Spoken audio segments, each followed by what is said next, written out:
Good afternoon, everyone. Good afternoon, sir. Good afternoon, sir. Good afternoon, sir. Good afternoon, sir.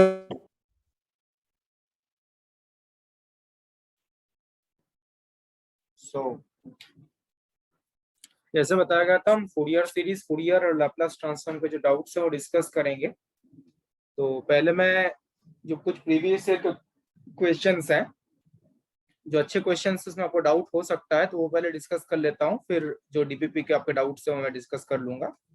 मैं देखा group में बहुत लोगों ने सॉल्व कर लिया है बहुत सारे क्वेश्चंस। ठीक है, तो वन बाय वन डिस्कस करते हैं। तो ये क्वेश्चन है, ये नेट दिसंबर 2015 में आया हुआ था। It is from Fourier transform. Okay, let's solve it. Question में एक डिफरेंशियल इक्वेशन गिवन है और पूछा गया है इस डिफरेंशियल इक्वेशन का सॉल्यूशन बताइए और उसका फूरियर ट्रांसफॉर्म बताइए। अगर हम क्वेश्चन का लैंग्वेज को देखें, पहले फूरियर ट्रांसफॉर्म बोला, Fourier transform and the solution. मतलब इसका जो भी इसका सॉल्यूशन क्या होगा, y ऑफ x इसका सॉल्यूशन, और y ऑफ x का फूरियर ट्रांसफॉर्म भी पूछा गया है। तो जैसे हम लोगों ने लैपलास ट्रांसफॉर्म में देखा था, ये लैपलास ट्रांसफॉर्म यूज करके हम डिफरेंशियल इक्वेशन सॉल्व कर सकते हैं, वैसे हम फूरियर ट्रांसफॉर्म का भी यूज कर सकते हैं। ठीक है, तो क्या करते हैं, बेसिकली हम जो डिफरेंशियल इक्वेशन है उसका पहले फूरियर ट्रांसफॉर्म कैलकुलेट कर लेते हैं दोनों तरफ। ओके, जैसे लैपलास ट्रांसफॉर्म कैलकुलेट किया था वैसे ही। So taking Fourier transform of both sides. Fourier transform के लिए भी हमने डेरिवेटिव वाला प्रॉपर्टी पढ़ा था। So taking Fourier transform on both sides of the equation.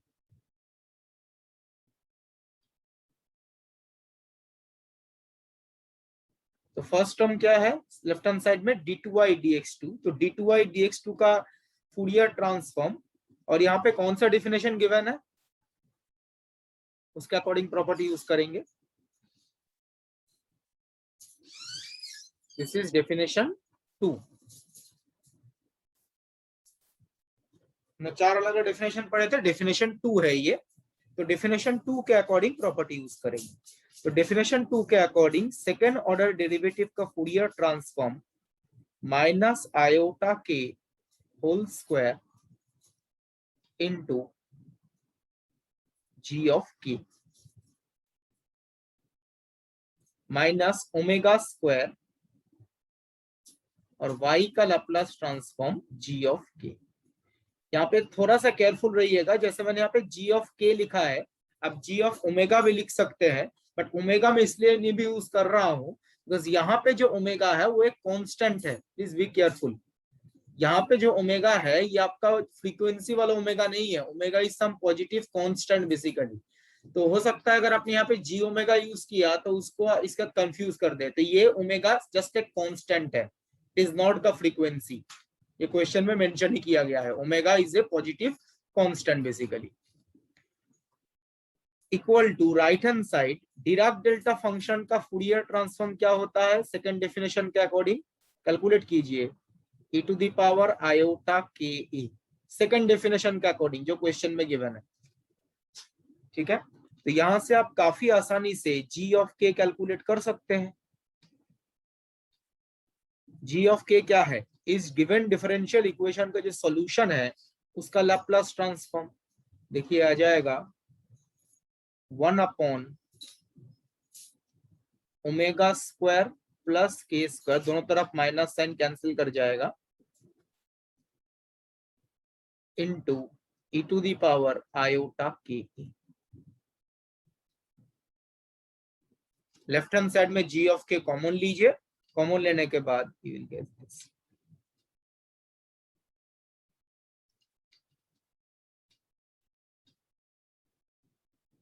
And this is nothing but the Fourier transform of the solution.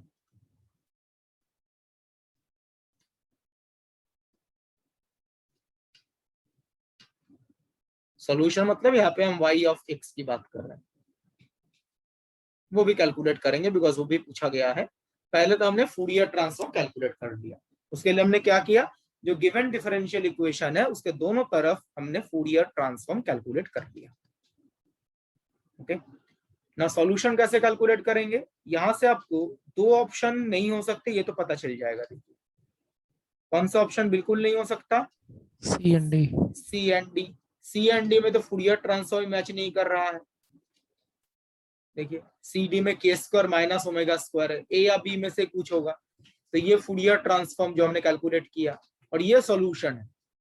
ठीक है, देखिए एक तरीका तो है आप इसका इनवर्स फूरियर ट्रांसफॉर्म कैलकुलेट करो, एक तरीका ये है इसका इनवर्स फूरियर ट्रांसफॉर्म कैलकुलेट करो। ठीक है, या ऑप्शन से चेक कर लो, जो आपकी मर्जी हो। जैसे देखिए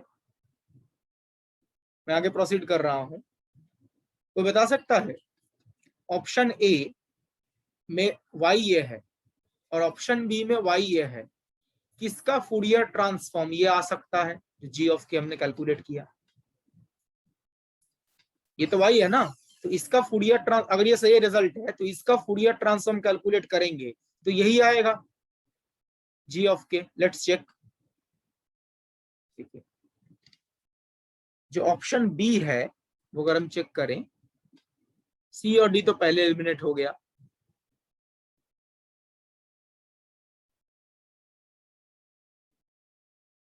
आपको ये लग सकता है जो ऑप्शन बी ही पहले क्यों चेक कर रहे हैं, ए पहले चेक भी तो कर सकते हैं। देखिए वो चीज जो है जब आप क्वेश्चन सॉल्व करेंगे खुद ही आइडिया लग जाएगा, बिकॉज इस टाइप के क्वेश्चन हमने पहले भी सॉल्व किए हैं, इस टाइप के फंक्शन के फूरियर ट्रांसफॉर्म। देखिए ऑप्शन बी में जो फंक्शन है वह है 1/2 omega e to the power minus omega mod x minus क्या था a। हाँ, ये था। ठीक है, वो तो ना प्रैक्टिस करने पे थोड़ा बहुत आइडिया तो लग ही जाता है। Fourier transform of e to the power minus omega mod x, इसका फूरियर ट्रांसफॉर्म क्या होता है हमने क्लास में डिस्कस किया था।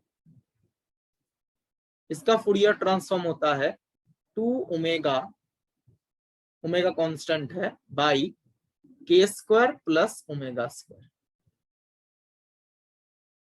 ऐसा ही कुछ तो आया है। ठीक है, तो यहां पर इस फंक्शन का अगर हमें फूरियर ट्रांसफॉर्म कैलकुलेट करना है तो यहाँ पे हम कौन सा प्रॉपर्टी यूज कर सकते हैं, एनीवन? इसको अगर हम fx बोलते हैं, दिस इज fx, तो ये जो फंक्शन है इसको हम क्या बोल सकते हैं, f of x minus A, shifting property हमने फूरियर ट्रांसफॉर्म में पढ़ा है, f ऑफ x माइनस ए। और क्वेश्चन में सेकंड डेफिनेशन गिवन है तो प्रॉपर्टी भी उसी के अकॉर्डिंग यूज करेंगे। तो सेकंड प्रॉपर्टी के अकॉर्डिंग बताइए, यहाँ पे अगर x माइनस ए है तो e to the power plus iota k होता है या माइनस आयोटा के, जब आप g ऑफ के कैलकुलेट करोगे। सेकंड डेफिनेशन के अकॉर्डिंग शिफ्टिंग प्रॉपर्टी चेक कीजिए, e to the power plus iota k multiply होगा। सेकंड डेफिनेशन में जब x माइनस ए होता है तो e to the power plus iota होता है, और जब यहाँ पे x प्लस ए होगा तो यहाँ पे e to the power minus iota है। दिस इनटू सॉरी 1/2 ओमेगा, तो पहले जो कांस्टेंट था e to the power iota k a into 2 omega upon k square plus omega. तो हमें यहाँ पे f ऑफ x का फूरियर ट्रांसफॉर्म पता है, f of x minus a का कैलकुलेट किया यूजिंग शिफ्टिंग प्रॉपर्टी। तो यहाँ पे आप देखिए ये 2 ओमेगा वाला पार्ट कैंसिल कर जाएगा, g ऑफ के वही आ रहा है जो पिछले स्लाइड में हमने अभी कैलकुलेट किया। तो ऐसा नहीं है पूरा इंटीग्रेशन सॉल्व करना पड़ेगा, जो हमें स्टैंडर्ड रिजल्ट पता है या जो प्रॉपर्टीज पता है उन्हीं सब कैलकुलेट कर लो। तो ऑप्शन बी करेक्ट। सॉरी मैंने कुछ गलत लिखा है, वाई ऑफ, ठीक है। यही तो ऑप्शन बी में जो y गिवन है, दिस इज द सॉल्यूशन, ये सॉल्यूशन है, दिस इज द सॉल्यूशन और ये इसका फूरियर ट्रांसफॉर्म, दोनों पूछे गए, दिस इज द सॉल्यूशन।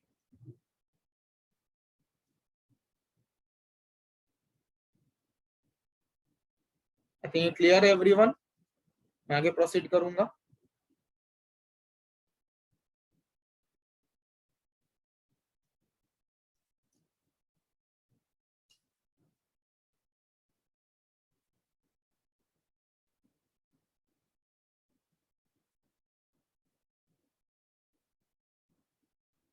मैं आगे प्रोसीड कर रहा हूं। नेक्स्ट क्वेश्चन,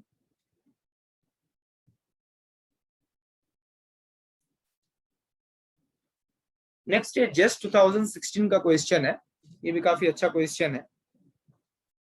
अच्छी बात इसमें यह है, जो पूरे क्वेश्चन में कहीं पे फूरियर ट्रांसफॉर्म ये वर्ड लिखा ही नहीं है।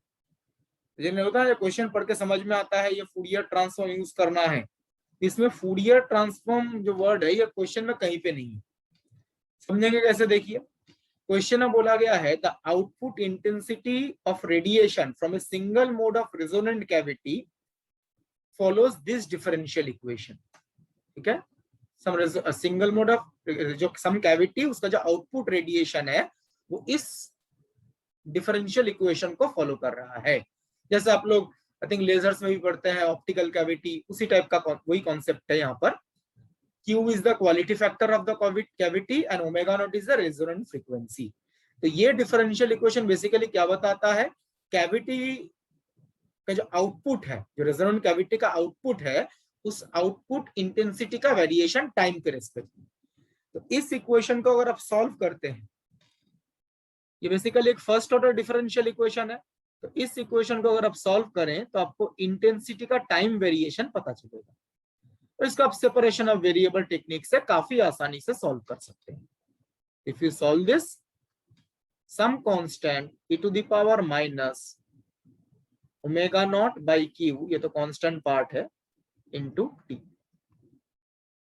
तो गिवन डिफरेंशियल इक्वेशन अगर आप सॉल्व करते हैं तो आपको ये इंटेंसिटी का टाइम वेरिएशन जो है वो पता चल जाएगा। और आप यहाँ पे नोटिस करके देखो, ये जो इंटेंसिटी का टाइम वेरिएशन है ये एक्सपोनेंशियली डिकेइंग नेचर का है, ये जो है ये एक्सपोनेंशियली डिकेइंग नेचर का है। तो मैक्सिमम इंटेंसिटी किस टाइम पे होगा? t इक्वल टू 0 पे इनिशियली। मैक्सिमम इंटेंसिटी कब होगा? t इक्वल टू 0 पे initially. As time progresses intensity exponentially decrease करेगा। ठीक है, तो maximum intensity at t equal to 0, मतलब इनिशियली मैक्सिमम इंटेंसिटी है, as time progresses intensity exponentially decrease कर रहा है। इसका मतलब इस केस में जो t का लिमिट है, जो t का रेंज है, वो कहां से कहां तक है? 0 टू इंफिनिटी। इनिशियल टाइम है 0 जब इंटेंसिटी मैक्सिमम है, उसके बाद एक्सपोनेंशियली डिक्रीज कर रहा है। ये पॉइंट इंपॉर्टेंट है बिकॉज फूरियर ट्रांसफॉर्म जब कैलकुलेट करेंगे, ये रेंज जो है ये इंपॉर्टेंट है। इसके पहले इंटेंसिटी कितना है? 0। अब ऐसे भी सोच सकते हो, इनिशियल टाइम क्या है? t इक्वल टू 0, इसके पहले इंटेंसिटी 0 और t लेस देन 0। ठीक है, तो इनिशियली मैक्सिमम इंटेंसिटी है, उसके बाद एक्सपोनेंशियली डिक्रीज कर रहा है। ओके, ये first order separation of variable technique use कीजिए, आ जाएगा सेपरेशन ऑफ वेरिएबल टेक्निक।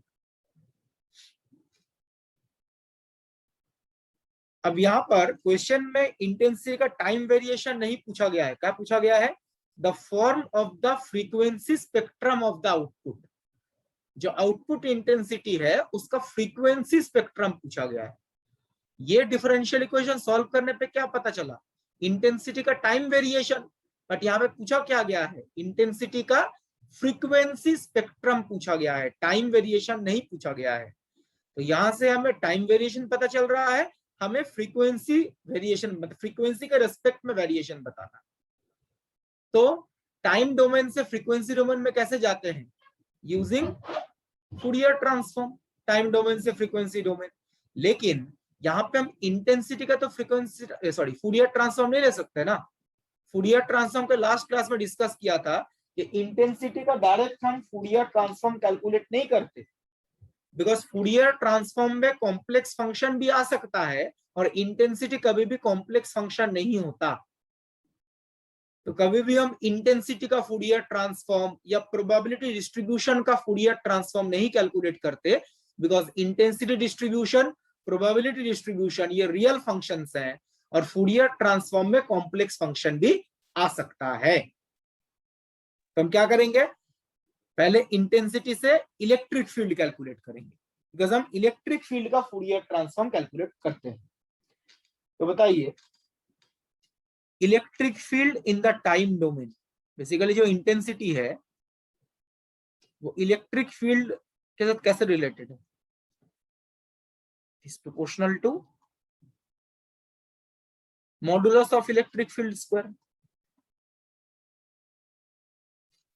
तो इलेक्ट्रिक फील्ड का टाइम वेरिएशन हमें पता है, तो इसका स्क्वायर रूट करेंगे तो इलेक्ट्रिक फील्ड का टाइम वेरिएशन पता चल जाएगा।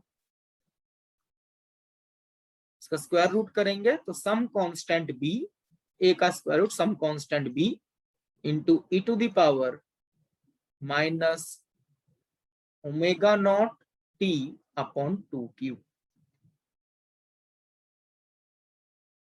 स्क्वायर रूट कैलकुलेट किया, तो इस इंटेंसिटी का स्क्वायर रूट करेंगे तो कुछ कांस्टेंट और भी होते हैं, मैंने प्रोपोर्शनलिटी लिखा है, सम कांस्टेंट इनटू इस एक्सपोनेंशियल पार्ट का स्क्वायर रूट, ये आ जाएगा। नाउ क्या कर सकते हैं, इसका फूरियर ट्रांसफॉर्म कैलकुलेट कर सकते हैं। इलेक्ट्रिक फील्ड तो कॉम्प्लेक्स फंक्शन हो सकता है, इसका फूरियर ट्रांसफॉर्म, और यहाँ पे टाइम का रेंज क्या है, 0 to infinity.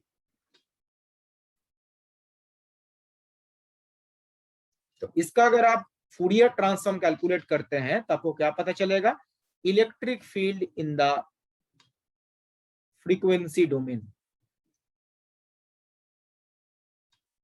Fourier transform calculate कर सकते हैं, ठीक है। ओके, तो यहां से आप ये कैलकुलेट कर लो। ये अगर आप कैलकुलेट करोगे, ऐसा क्वेश्चन उसमें भी है, क्या बोलते हैं, डीपीपी शीट में भी है। अगर डेफिनेशन 1 यूज करते हैं तो डेफिनेशन 1 के अकॉर्डिंग इसका फूरियर ट्रांसफॉर्म देखिए ये आ जाएगा, ओमेगा नॉट बाई 2q, ये कांस्टेंट है, ध्यान रखिएगा। ऐसा क्वेश्चन डीपीपी शीट में भी है, एक्सपोनेंशियली डिकेइंग फंक्शन का फूरियर ट्रांसफॉर्म। यहाँ पे हमने डेफिनेशन 1 यूज किया है, ठीक है।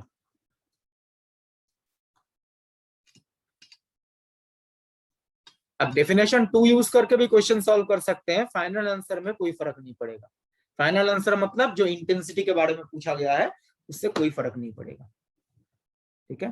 तो फाइनल स्टेप, हमें इंटेंसिटी का फ्रीक्वेंसी वेरिएशन, मतलब फ्रीक्वेंसी स्पेक्ट्रम पूछा था, तो इंटेंसिटी का frequency variation it will be proportional to mod of electric field square. और यहाँ पे भी हमने इलेक्ट्रिक फील्ड किस डोमेन में लिया है, फ्रीक्वेंसी डोमेन, ये यूज कर सकते हैं। इलेक्ट्रिक फील्ड के मॉडुलस का जो स्क्वायर होगा वो इंटेंसिटी को रिप्रेजेंट करेगा, और यही पूछा गया है। तब कैलकुलेट करके देखिए फ्रॉम दिस, जो इलेक्ट्रिक फील्ड आया है ना फ्रीक्वेंसी डोमेन में, उसका जस्ट मॉडुलस स्क्वायर कर दीजिए।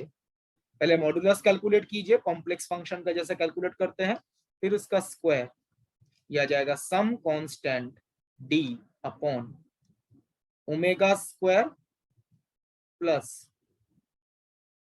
Omega not square by 4q square.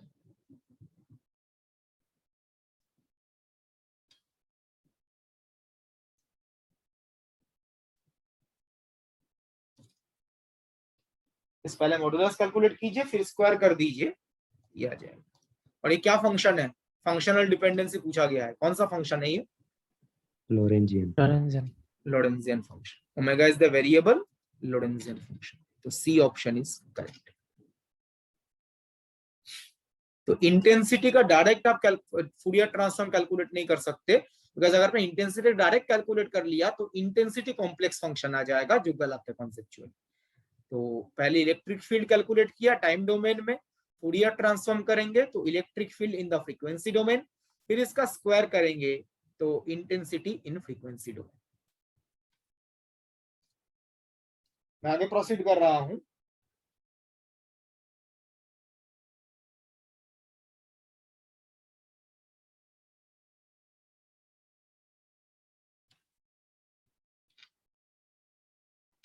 Next, ये भी एक अच्छा क्वेश्चन है, ये जेस 2018 में पूछा गया था।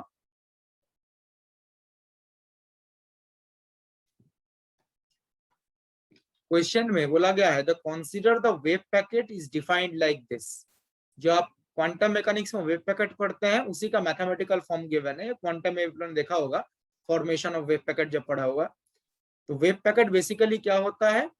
It is a superposition of many plane waves of different frequencies. Wave packet जो है वो बहुत सारे प्लेन वेव्स का सुपरपोजिशन है, और प्लेन वेव्स का फ्रीक्वेंसी डिफरेंट डिफरेंट होता है। तो यहाँ पे आप देख सकते हैं जो e to the power iota k x है, e to the power iota k x का मतलब क्या है? Plane wave. e to the power iota k x plane wave को रिप्रेजेंट करता है, और इंटीग्रेशन का मतलब क्या है?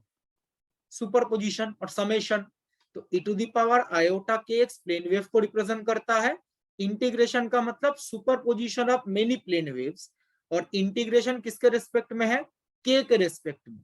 के के रेस्पेक्ट मतलब के डिफरेंट वैल्यूज हैं। के अगर डिफरेंट है तो वेवलेंथ भी डिफरेंट होगा। के इक्वल टू क्या होता है? 2 पाई बाई लैम्डा।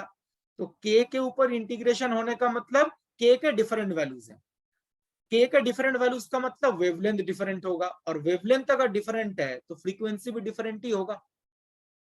ठीक है, तो रिपीट कर देता हूं। e to the power iota k x plane wave को रिप्रेजेंट करता है, इंटीग्रेशन का मतलब superposition of plane waves, and integration के रेस्पेक्ट में होने का मतलब जो प्लेन वेव है उनके लिए के का वैल्यू डिफरेंट डिफरेंट है। के डिफरेंट होने का मतलब वेवलेंथ डिफरेंट होगा, वेवलेंथ डिफरेंट होने का मतलब फ्रीक्वेंसी डिफरेंट होगा। तो superposition of many plane waves having different frequency wave packet को रिप्रेजेंट करता है, जिसको साई ऑफ एक्स लिखा गया है। तो ये बेसिकली वेव पैकेट का मैथमेटिकल रिप्रेजेंटेशन, ठीक है, जो आप क्वांटम में पढ़ते हैं। यहां पे क्या पूछा गया है? यहां पर एफ ऑफ के गिवन है। जो एफ ऑफ के है वो गिवन है, दिस इज कैपिटल के।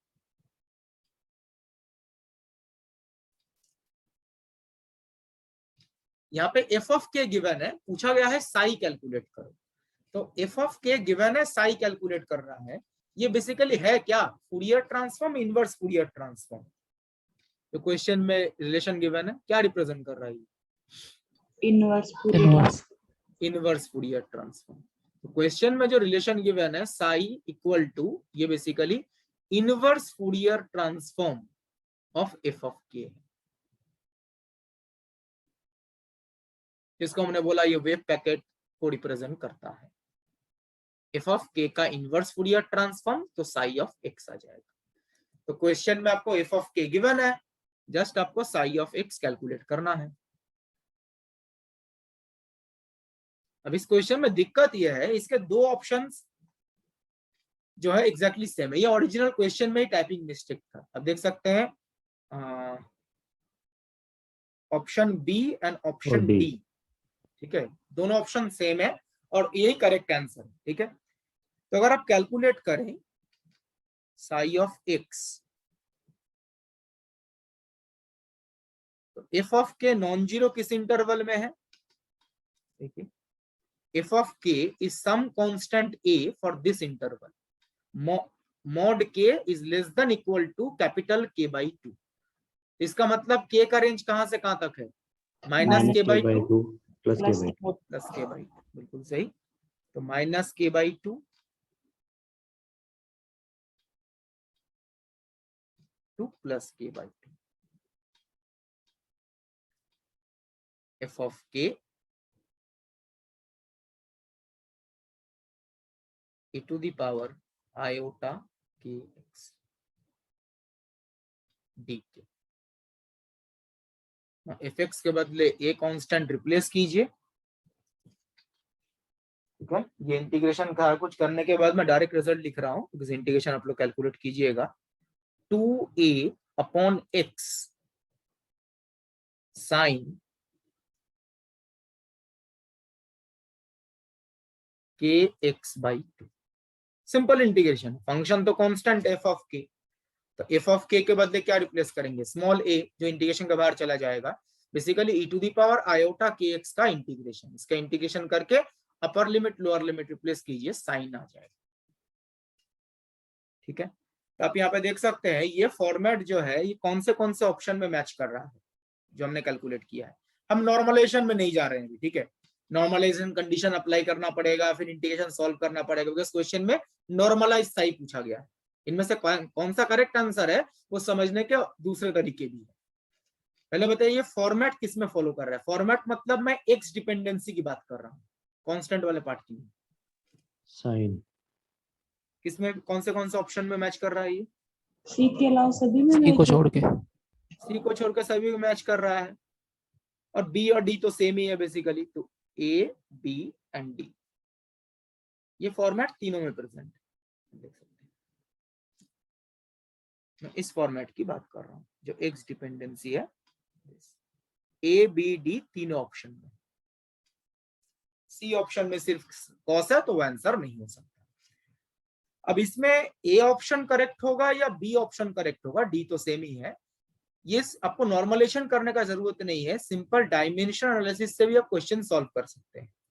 ये साई क्या है, वेव फंक्शन। अब मुझे बताइए साई का डायमेंशन क्या होता है, वन डायमेंशन 1D में आप लोगों ने पढ़ा होगा, लेंथ इनवर्स 1D में ऐसे बताइए। लेंथ इनवर्स तो नहीं होता, प्रोबेबिलिटी डेंसिटी का लेंथ इनवर्स होता है, length half length to the power minus half. तो ऑप्शन ए में अगर आप चेक करके देखें डायमेंशन वाला जो पार्ट है, तो आप नोटिस करो √8 पाई, ये तो कांस्टेंट है, ठीक है, कुछ है √8 पाई, इसका तो कोई डायमेंशन नहीं है, लिखने का मतलब नहीं है। जो k है, k का डायमेंशन किस चीज का होगा,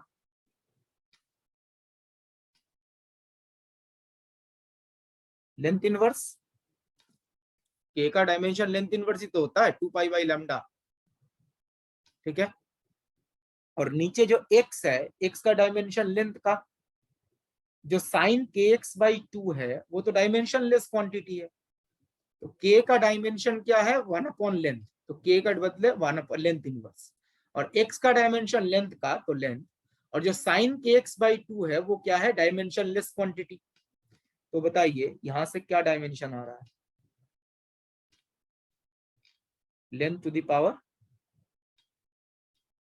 -3/2। तो क्या मैच कर रहा है, नो नो सर। तो सी तो पहले एलिमिनेट हो गया था, ए भी एलिमिनेट हो गया, बचा बी एंड डी, दोनों सेम ही है, टाइपिंग मिस्टेक ही था, तो उनमें से कोई एक आंसर होगा। आप चेक भी कर सकते हैं, ऑप्शन बी जो है उसमें डायमेंशन जो है वो वेव फंक्शन के डायमेंशन के साथ एग्जैक्टली मैच कर रहा है।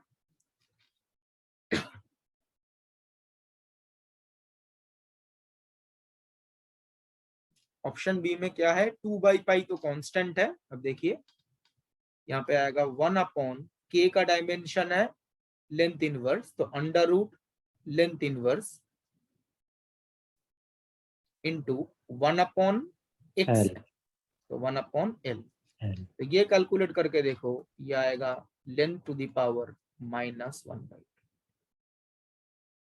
और वन डायमेंशन में साई का डायमेंशन यही होता है, यूनिट जो length to the power -1/2 quantum में पढ़ा है, ये मैच करता है। तो बी ऑप्शन करेक्ट है, बी एंड डी दोनों सेम ही है। तब नॉर्मलाइजेशन कंडीशन यूज करेंगे, जैसे वेव फंक्शन को नॉर्मलाइज करते हैं तब भी आ जाएगा आंसर, बट मुझे लगता है ज्यादा आसान है, डायमेंशन एनालिसिस करके ही आप ये आंसर बता सकते हैं। इनवर्स फूरियर ट्रांसफॉर्म कैलकुलेट कर लीजिए, फिर डायमेंशन एनालिसिस कीजिए।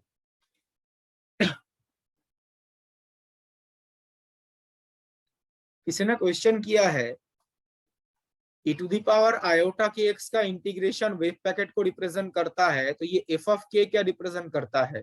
जो प्लेन वेव्स का सुपरपोजिशन है, उन सारे प्लेन वेव्स का एम्पलीट्यूड थोड़ी ना सेम होता है, ये उसका एम्पलीट्यूड है। जो प्लेन वेव्स है उनका फ्रीक्वेंसी डिफरेंट है, और अलग अलग प्लेन वेव के एम्पलीट्यूड भी तो अलग अलग है। अगर एम्पलीट्यूड अगर आप अलग अलग नहीं चूज करेंगे तो क्या वो वेब पैकेट एक पर्टिकुलर रीजन में लोकलाइज होगा?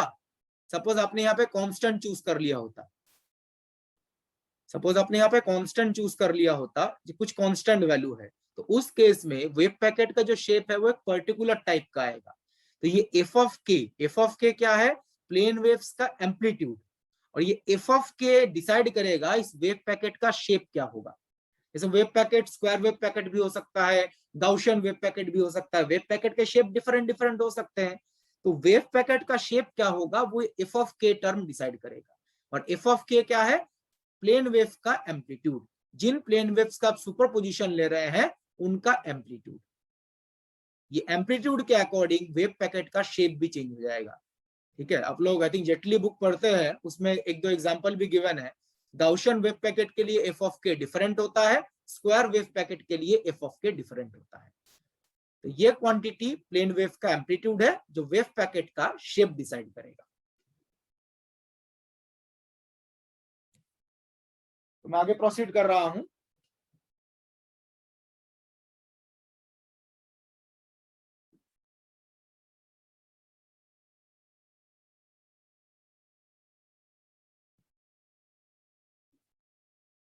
तो नेक्स्ट दो क्वेश्चन जो है मैंने देखा था ग्रुप में भी किसी ने पूछा था, बट किसी ने आंसर नहीं दिया इसका। गेट के क्वेश्चन है बेसिकली ये।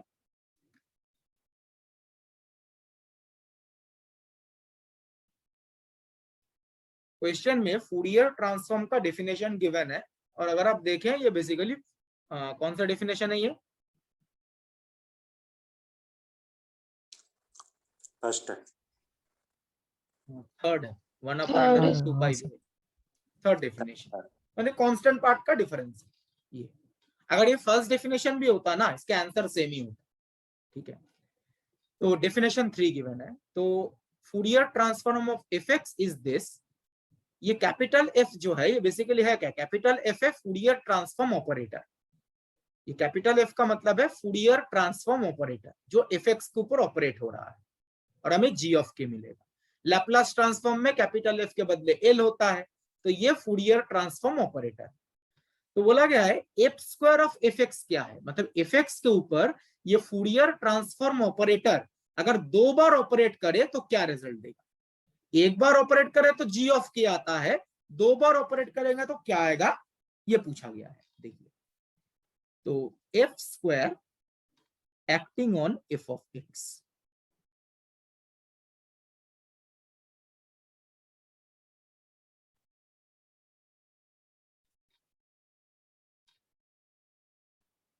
इसको हम लिख सकते हैं f into F acting on F of x. तो फूरियर ट्रांसफॉर्म ऑपरेटर अगर एफ ऑफ एक्स के ऊपर एक बार ऑपरेट करता है तो क्या देगा? जी ऑफ के। एक बार ऑपरेट करेगा तो फूरियर ट्रांसफॉर्म ही तो आएगा, जी ऑफ के। नाउ अब नेक्स्ट पार्ट में देखिए, जो f है वो किसके ऊपर ऑपरेट करेगा? g ऑफ k के ऊपर। नेक्स्ट पार्ट में एफ एक्स के ऊपर ऑपरेट नहीं कर रहा है, नेक्स्ट में g ऑफ k के ऊपर ऑपरेट कर रहा है। तो जैसे यहाँ पर f ऑफ x के ऊपर ऑपरेट कर रहा था तो इंटीग्रेशन में एफ एक्स था, और इंटीग्रेशन किसके रिस्पेक्ट में था? x के रिस्पेक्ट में। यहाँ पे f ऑफ x के ऊपर ऑपरेट कर रहा था तो यहाँ पे f ऑफ x और इंटीग्रेशन x के रिस्पेक्ट में। तो ये जब g ऑफ k के ऊपर ऑपरेट करेगा तो इंटीग्रेशन में क्या आएगा? g ऑफ k, और इंटीग्रेशन किसके रेस्पेक्ट में होगा? k के रेस्पेक्ट में। तो इसको आप लिख सकते हो 1/√2π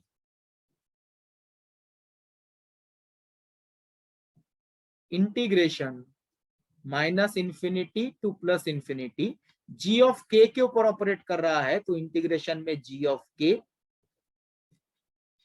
e to the power -iota-kx। ये तो फूरियर ट्रांसफॉर्म का कर्नल है, इंटीग्रेशन k के रेस्पेक्ट में। ये थोड़ा ध्यान रखिएगा, यहाँ पे f ऑफ x मतलब x के फंक्शन के ऊपर ऑपरेट कर रहा है तो x के रेस्पेक्ट में इंटीग्रेशन, k के फंक्शन के ऊपर ऑपरेट करेगा तो k के रेस्पेक्ट में g of k dk into this. अब मुझे बताइए इसको आप क्या लिख सकते हो? This integral equal to what? f of x, No, f of -x। इसमें जो मैक्सिमम लोग मिस्टेक करेंगे ये जी ऑफ के है, जी ऑफ के का इनवर्स फूरियर ट्रांसफॉर्म, तो एफ ऑफ एक्स आएगा। अब मुझे बताइए जी ऑफ के का फूरियर ट्रांसफॉर्म है या इनवर्स फूरियर ट्रांसफॉर्म है? Fourier transform. ये फूरियर है ना, अगर इनवर्स फूरियर ट्रांसफॉर्म होता तो एफ ऑफ एक्स वापस आता। ये फूरियर इनवर्स फूरियर थोड़ी ना है। अगर आप इनवर्स फूरियर के साथ कंपेयर करें, आप देखिए inverse Fourier transform of g of k, inverse Fourier transform दूसरा ऑपरेटर है एफ इनवर्स, ये अगर जी ऑफ के ऊपर ऑपरेट करता तो हमें कौन सा फंक्शन वापस मिलता? F of x. और इसका मैथमेटिकल फॉर्मूला क्या है? 1/√2π। क्वेश्चन में डेफिनेशन 3 गिवन है, तो डेफिनेशन 3 के अकॉर्डिंग इनवर्स फूरियर का फॉर्मूला यूज कीजिएगा। प्लस माइनस में गड़बड़ कर दिया तो आपको लगेगा f x answer g of k. और इनवर्स फूरियर ट्रांसफॉर्म में क्या आएगा? e to the power plus iota minus iota. Definition 3 है plus iota k x. Fourier transform में माइनस आयोटा है, इसमें आएगा प्लस आयोटा। तो थर्ड डेफिनेशन के अकॉर्डिंग जी ऑफ के का इनवर्स फूरियर ट्रांसफॉर्म हम ये लिख सकते हैं।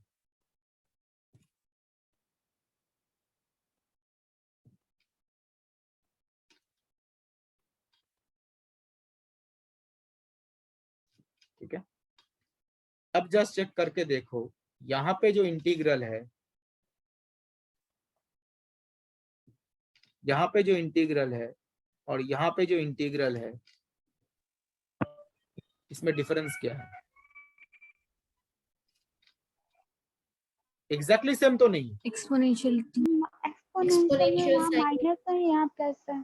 यहाँ पे e to the power minus iota k x है और इसमें e to the power plus iota k x है। इसका मतलब ये जो डेफिनेशन है, इसमें अगर आप k के बदले माइनस के रिप्लेस कर दो, यहाँ पे अगर आप k के बदले x के बदले माइनस x के बदले माइनस x रिप्लेस कर दो तो ये नहीं आ जाएगा। ठीक है, तो जस्ट आपको क्या करना है, x के बदले माइनस x, तो मैच करिए, put minus x in place of x।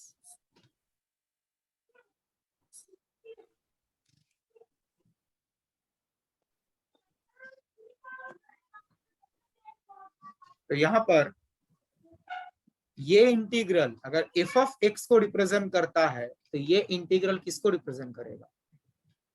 x के बदले माइनस x है, f of minus x f of minus x को। minus x। तो ये ध्यान रखिएगा, इसमें सेकेंड स्टेप में इनवर्स फूरियर ट्रांसफॉर्म नहीं हो रहा है। इनवर्स फूरियर होता तो एफ एक्स ही वापस आता, ये एफ ही है फूरियर ट्रांसफॉर्म। तो आपको इस इंटीग्रल से कंपेयर करना है। ये इंटीग्रल अगर एफ एक्स है, ये एफ ऑफ माइनस एक्स होगा, एक्स के बदले minus x. C option is correct.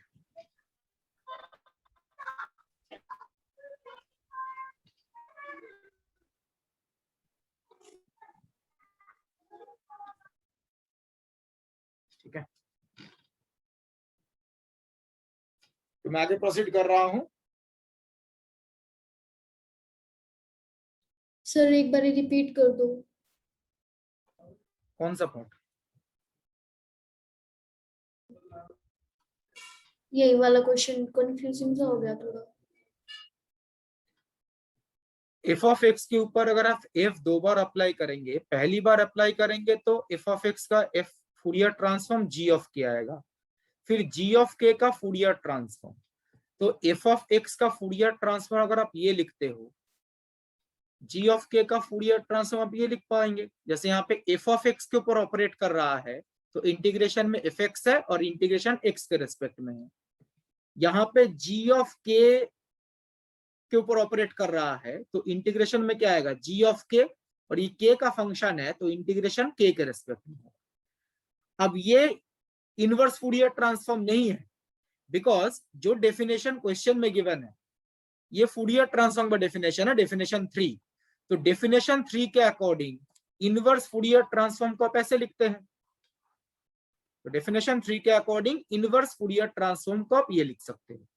तो अगर आप कंपेयर करके देखो, ये इंटीग्रेशन और ये इंटीग्रेशन फॉर्मेट एक ही आपका लग रहा है, बट थोड़ा डिफरेंस है। यहाँ पे x के बदले यहाँ पे -x है, ठीक है। तो ये इंटीग्रेशन अगर fx को रिप्रेजेंट करता है, मतलब इस इंटीग्रेशन को करेंगे तो अगर fx आता है, इस इंटीग्रेशन को सॉल्व करने पे क्या आएगा, f of -x, because x के बदले क्या है, -x। तो जस्ट आपको क्वेश्चन के अकॉर्डिंग इंटीग्रेशन लिखना है और फिर देखना है। ये गलती होगा जी, आप इसको इनवर्स फूरियर ट्रांसफॉर्म मानेंगे।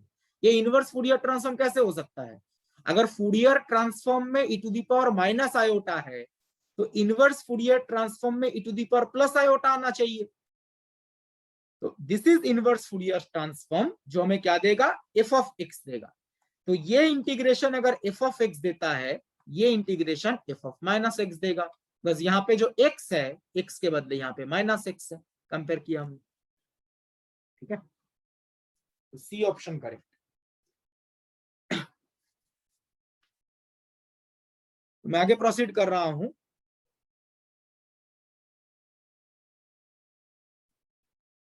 ये भी गेट का ही क्वेश्चन है।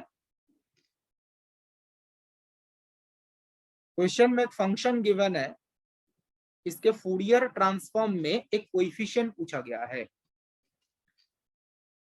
तो फंक्शन है a sin square x,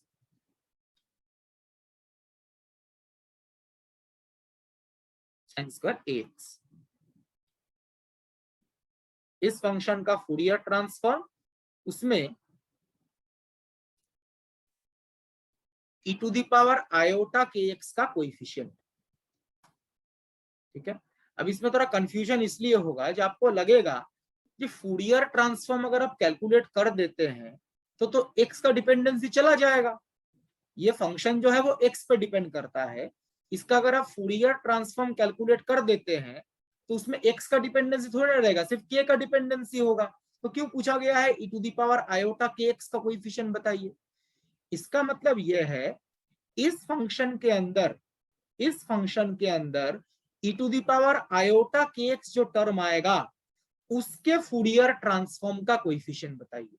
because जब आप फूरियर ट्रांसफॉर्म कर देंगे उसमें x थोड़ी ना रहेगा, फूरियर ट्रांसफॉर्म में तो x के रिस्पेक्ट में इंटीग्रेशन हो जाएगा। तो जब आप इसका फूरियर ट्रांसफॉर्म कैलकुलेट करेंगे तो किसका फंक्शन होगा, g ऑफ k का फंक्शन होगा। तो ये जो टर्म है, इस टर्म के अंदर ये जो टर्म है, इस टर्म का जो फूरियर ट्रांसफॉर्म होगा उसका कोएफिशिएंट। अभी सॉल्व करते हैं, समझ में आएगा। देखिए इसका फूरियर ट्रांसफॉर्म कैलकुलेट करने के लिए क्या इंटीग्रेशन करेंगे, कोई दूसरा तरीका है? सर साइन को कॉस में चेंज करके कर सकते हैं।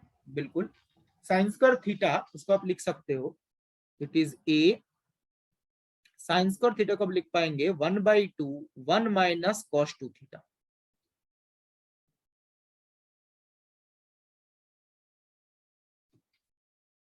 cos 2 theta 2ax। अब देखिए हम cos का डायरेक्ट फूरियर ट्रांसफॉर्म में कैलकुलेट कर सकते हैं, कोई दिक्कत नहीं है। बट क्वेश्चन में जैसे पूछा गया है ना e to the power iota kx का कोएफिशिएंट बताइए, उसके लिए देखिए a/2 माइनस a/2 और ये जो cos 2x है इसको हम 2ax इसको हम एक्सपोनेंशियल में चेंज कर सकते हैं। तो cos 2x को एक्सपोनेंशियल में चेंज करेंगे तो और एक डिवाइड में 2 आ जाएगा। तो ये क्या होगा, a/4 cos को एक्सपोनेंशियल में लिख रहे हैं e to the power iota theta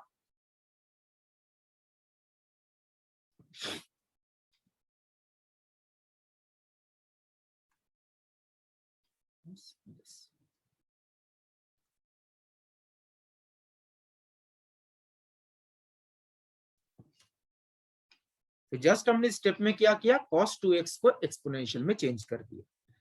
अब आप यहाँ पे नोटिस कीजिए जो बोला गया था, e to the power iota kx का कोएफिशिएंट बताइए for k equal to -2a। अब मुझे बताइए e to the power iota kx और k के बदले अगर आप -2ax लेते हो तो कौन सा टर्म आता है?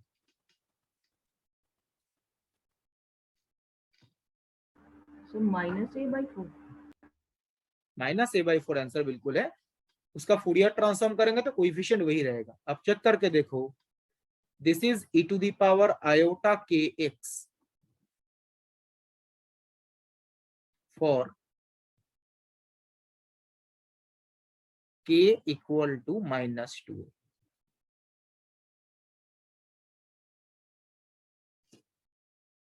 k इक्वल टू -2 अगर आप यहाँ पे रिप्लेस करो तो एग्जैक्टली यही टर्म आएगा।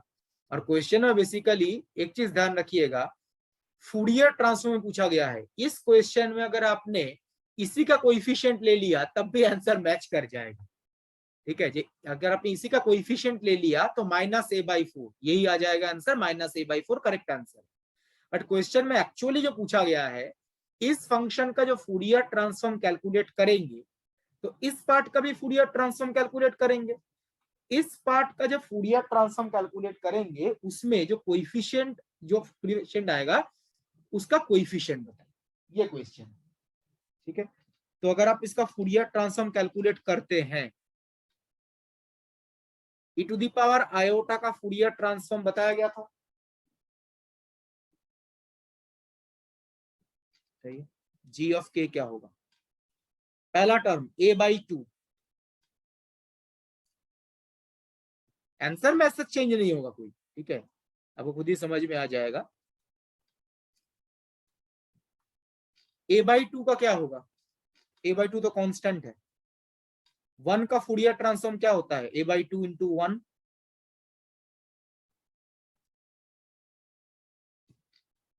2 pi Dirac delta omega minus a/4, जो सेकंड पार्ट है उसमें आंसर होगा 2 pi Dirac delta omega k -2a।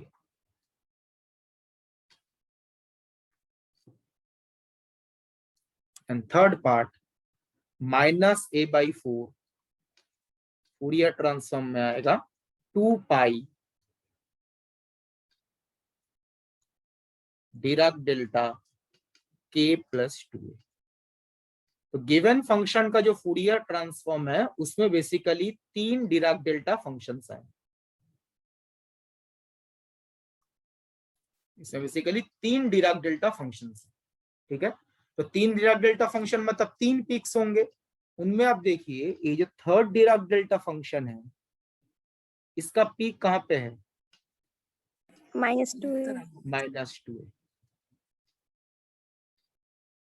Peak at k equal to -2a। हमें इसी का कोएफिशिएंट पूछा गया है। अब यहाँ पे एक चीज नोटिस कीजिए, एक्चुअल इसका पता है आंसर क्या होना चाहिए था, एक्चुअल इसका आंसर होना चाहिए था -a/4 इंटू 2 पाई, बट किसी भी ऑप्शन में ऐसे 2 पाई तो मेंशन किया ही नहीं गया है, इसीलिए हम कौन सा आंसर करेक्ट बता रहे हैं, -a/4। एक्चुअली कोएफिशिएंट तो ये है ना, -a/4 इंटू 2 पाई, बट किसी भी ऑप्शन में 2 पाई मेंशन तो किया नहीं गया है, तो -a/4 he correct answer.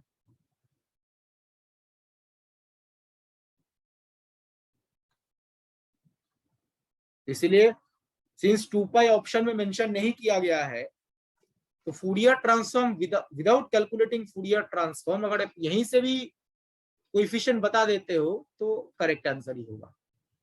But exactly correct answer है दिस वन, 2 पाई होना चाहिए, बट किसी भी ऑप्शन में नहीं है, मतलब उन्होंने 2 पाई जो है वो कंसीडर नहीं किया है। 2 पाई बेसिकली क्यों आ जाता है, जो फूरियर ट्रांसफॉर्म का डेफिनेशन है उसके अकॉर्डिंग 2 पाई आता है ना, फूरियर ट्रांसफॉर्म का जो डेफिनेशन है उसके अकॉर्डिंग 2 पाई आ जाता है। सिंस क्वेश्चन में डेफिनेशन मेंशन नहीं किया गया है तो हो सकता है जो आंसर किस हिसाब से दिया गया हो जिसमें ये कोएफिशिएंट ना नहीं मेंशन किया गया, ऐसा कोई डेफिनेशन यूज किया गया हो। ठीक है, इसीलिए 2 पाई के अलावा हम इसको आंसर बता रहे हैं। बस क्वेश्चन में डेफिनेशन तो मेंशन नहीं किया गया और ये जो रिजल्ट है ये तो एक पर्टिकुलर डेफिनेशन के अकॉर्डिंग आता है। तो this is the correct answer, -a/4 second one.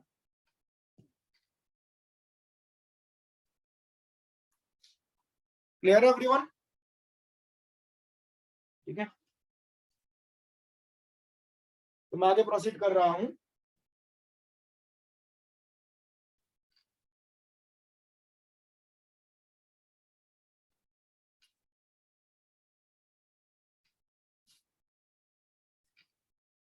Next ये TFR 2013 का क्वेश्चन है, फूरियर सीरीज से रिलेटेड है।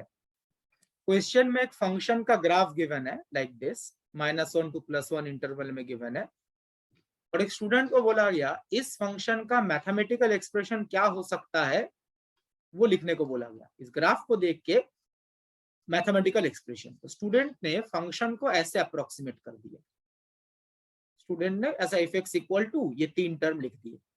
तो क्वेश्चन में पूछा गया है which of the following would be the best choices for a0, a1, a2। जो कोएफिशिएंट्स हैं इनका बेस्ट पॉसिबल चॉइस क्या हो सकता है। स्टूडेंट ने ग्राफ देख के ये अप्रोक्सीमेट कर दिया a0, a1, a2 का बेस्ट पॉसिबल चॉइस।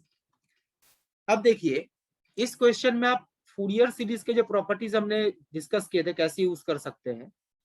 ग्राफ जो है वो आपको सिमेट्रिक दिख रहा है, एंटी सिमेट्रिक दिख रहा है? ग्राफ जो है सिमेट्रिक है सर। सिमेट्रिक है सर। सिमेट्रिक है।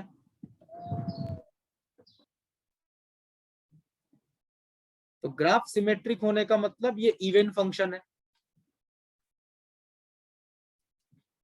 अगर इवन फंक्शन है तो फूरियर सीरीज में कौन सा टर्म नहीं होना चाहिए, साइन या कोसाइन? कोसाइन। सही से बताइए, इवन फंक्शन है कोसाइन तो होगा, सर साइन साइन नहीं होना चाहिए। तो जो फूरियर सीरीज है तो no sine term in Fourier series.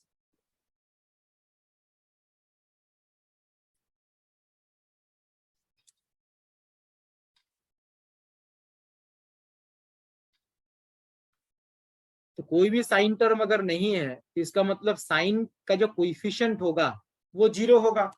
आप यहाँ पे देखिए साइन का कोएफिशिएंट क्या है यहाँ पर, a2। तो इसका मतलब a2 क्या होना चाहिए, 0 होना चाहिए। इवन फंक्शन है तो फूरियर सीरीज में कोई साइन टर्म तो नहीं होना चाहिए। तो a2 कोएफिशिएंट 0।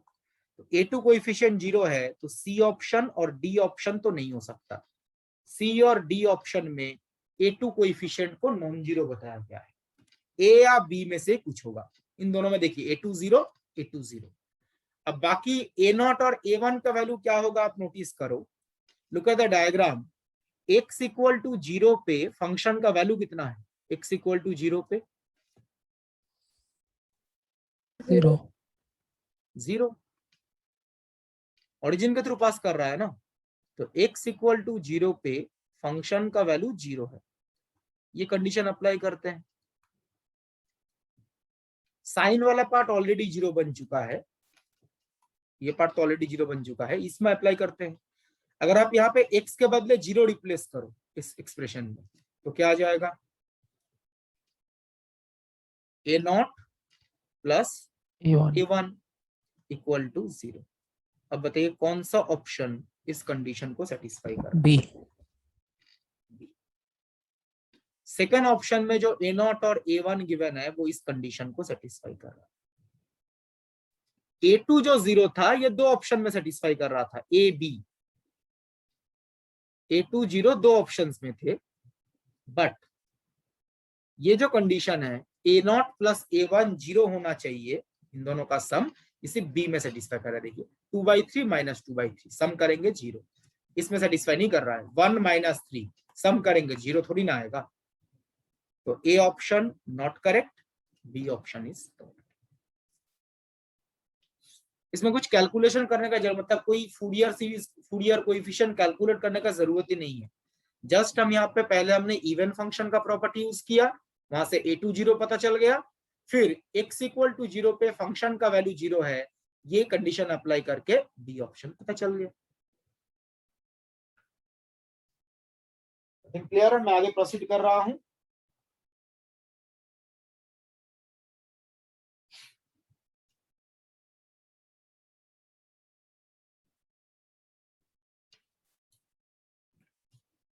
ये भी एक फूरियर सीरीज से रिलेटेड क्वेश्चन है। ये क्वेश्चन आप सॉल्व कर सकते हैं, मैं सॉल्यूशन नहीं बताऊंगा, मतलब कोई कैलकुलेशन नहीं करूंगा, बट एक चीज इस क्वेश्चन में समझना जरूरी है जिसमें आप लोग मिस्टेक कर सकते हैं। क्वेश्चन में एक फंक्शन गिवन है बेसिकली इसका फूरियर सीरीज एक्सपेंशन कैलकुलेट करना है। इस क्वेश्चन में ध्यान रखिएगा, इस फंक्शन का फूरियर सीरीज एक्सपेंशन कैलकुलेट नहीं करना। तो बहुत सारे लोगों ने जब ये क्वेश्चन पूछा गया था तो मैंने देखा था इसी को लेके कैलकुलेशन कर रहे थे, फिर कहीं ना कहीं किसी न किसी तरीके से एक आंसर मैच कर दिया। आंसर मैच कराना तो जबरदस्ती कुछ भी कर सकते हैं हम, बट लोगों ने क्या किया था, इसको लेके कैलकुलेशन किया और कोई एक ऑप्शन देखने में सेम लग रहा था तो उसको टिक कर दिया, बट वो गलत आंसर है। क्वेश्चन पढ़िए सही से। क्वेश्चन में बोला गया है the Fourier series which reproduces in the interval 0 to 1, मतलब 0 to 1 इस इंटरवल में फंक्शन का जो नेचर है, इसके बाहर वो नेचर रिपीट कर रहा है, रिप्रोड्यूसेस। तो इस इंटरवल में जो नेचर है उसके बाहर भी रिपीट करेगा, उस फंक्शन का फूरियर सीरीज बोला गया है, इस फंक्शन का नहीं। 0 to इंटरवल में जो नेचर है उसके बाहर वही रिपीट करेगा, उस फंक्शन का। बस ये अगर आप देखें, ये पीरियोडिक फंक्शन नहीं है अगर आप इस पूरे फंक्शन की बात करें। अब बताओ, ये जो डिराक डेल्टा फंक्शन है इसका पीक कहां पे है? x इक्वल टू n, और n कहां से कहां तक, क्या क्या हो सकता है? Minus infinity to plus infinity, मतलब negative integer, positive integer, zero, कुछ भी हो सकता है। तो ये एक डिराक डेल्टा पीक थोड़ी ना है, कितने डिराक डेल्टा पीक्स हैं? Infinity, infinite. तो अगर आप ग्राफ प्लॉट करके देखें,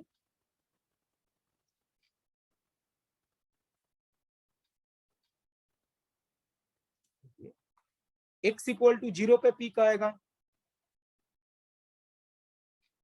इंटीजर वैल्यूज पे पीक आएगा, तो x इक्वल टू 0 पे पीक, x इक्वल टू 1 पे पीक,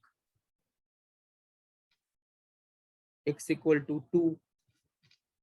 अगर आप पूरा सारे डिराक डेल्टा फंक्शन ले लेते हैं तो पीरियोडिक कहां पे हुआ? फूरियर सीरीज में तो पीरियोडिक होना चाहिए ना, एक सर्टेन इंटरवल के बाद फंक्शन रिपीट करना चाहिए। तो पूरे फंक्शन का फूरियर सीरीज कैलकुलेट नहीं करना है, ये पूरे फंक्शन को लेके इंटीग्रेशन कर रहे हैं, बिल्कुल गलत है।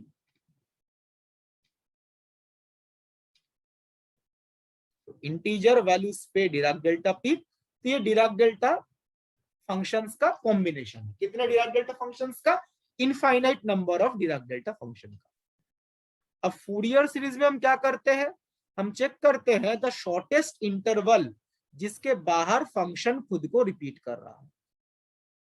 तो बताइए what is the shortest interval जिसके बाहर फंक्शन खुद को रिपीट कर रहा है?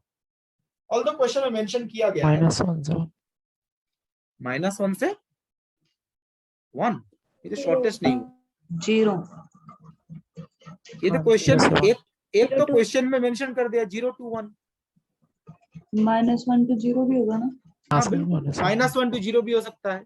शॉर्टेस्ट इंटरवल 0 to 1, -1 to 0 बिल्कुल हो सकता है, और ये क्वेश्चन में मेंशन भी किया गया है। लेकिन देखिए, अगर आप मतलब आपको जो भी इंटीग्रेशन करना है, जो भी कैलकुलेशन करना है, वो इस इंटरवल के अंदर करना है, पूरे स्पेस में नहीं। जिस इंटरवल के बाहर फंक्शन रिपीट करता है, हम इंटीग्रेशन भी उसी रेंज में करते हैं, ये जो रेंज है उसी रेंज में करते हैं, ठीक है। नाउ आप देखिए 0 to 1 इंटरवल अगर आप चूज करें और इंटीग्रेशन करें, क्या कोई दिक्कत होगा या आ जाएगा आंसर? इस इंटरवल में दिक्कत क्या हो, कैलकुलेशन करने में क्या दिक्कत होगी? सर ये दोनों वो हो जाएंगे ना हमारे 0 और 1, तो इसी पे पीक है, फिर हम कैसे कर सकते हैं डिराक डेल्टा का? बिकॉज इसमें इंटीग्रेशन का लोअर लिमिट 0 है, अपर लिमिट 1 है, और अपर लिमिट लोअर लिमिट के ऊपर ही डिराक डेल्टा पीक है। जब हमने डिराक डेल्टा फंक्शन पढ़ा था तब देखा था जब लोअर लिमिट अपर लिमिट के ऊपर डिराक डेल्टा फंक्शन होगा तो कैलकुलेशन करने में दिक्कत है। तो अगर आप 0 to 1 में कैलकुलेशन करते हैं तो दिक्कत आएगी। तो इसके अलावा और कौन सा इंटरवल चूज कर सकते हैं? टाइम पीरियड सेम ही होगा, टाइम पीरियड कितना होगा? 1 यूनिट, 0 to 1, पर थोड़ा शिफ्ट तो कर सकते हैं ना। ये ले ले -1/2 to +1/2, इसमें का पीरियड चेंज हुआ? नहीं सर। इसके बाहर भी तो रिपीट कर रहा है, -1/2 to +1/2, time period is 1 unit. हमने 0 to 1 के बदले ये क्यों चूज किया? ये अगर -1/2 +1/2 चूज करेंगे, टाइम पीरियड सेम है, बट इस इंटरवल के देखिए बाउंड्री पे डिराक डेल्टा पीक नहीं है। 0 to 1 में दिक्कत क्या था, 0 to 1 का बाउंड्री कहां पे है, 0 और 1 पे। 0 पे भी पीक है, 1 पे भी पीक है, तो इंटीग्रेशन का वैल्यू कैलकुलेट करने में दिक्कत होगी। तो बेटर है 0 to 1 को शिफ्ट कर दीजिए -1/2 to +1/2। Clear everyone? Sir -infinity to infinity function periodic तो है ना? पीरियोडिक का मतलब क्या होता है, पीरियोडिक का मतलब होता है पर्टिकुलर इंटरवल के बाहर फंक्शन रिपीट कर रहा है। अगर आप इंटायर स्पेस ले लो तो किसके बाहर रिपीट करेगा? ओके। दिक्कत होगा ना। वो हम एक शॉर्टेस्ट इंटरवल की बात करते हैं, ये शॉर्टेस्ट इंटरवल तो नहीं है अगर हम इंटायर स्पेस की बात करें तो।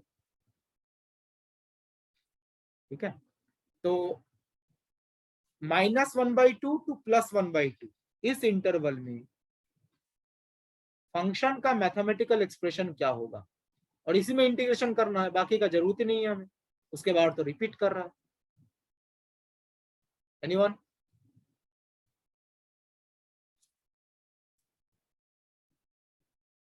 डेल्टा ऑफ एक्स पीक कहाँ पे है, 0 पे ना, एक ही पीक है 0 पे, तो डिराक डेल्टा ऑफ एक्स। इसके बाहर तो ये नेचर रिपीट कर रहा है।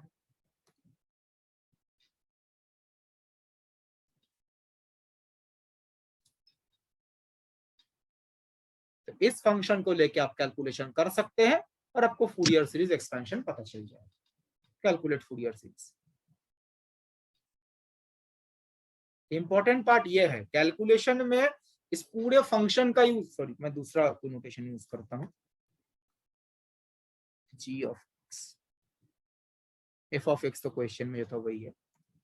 पूरे फंक्शन का इंटीग्रेशन नहीं करना, पहले आइडेंटिफाई करना है किस शॉर्टेस्ट इंटरवल के बाहर फंक्शन खुद को रिपीट कर रहा है, उस इंटरवल में फंक्शन क्या है। इंटीग्रेशन सिर्फ उसी पार्ट का होगा, पूरे समेशन वाले फंक्शन का नहीं।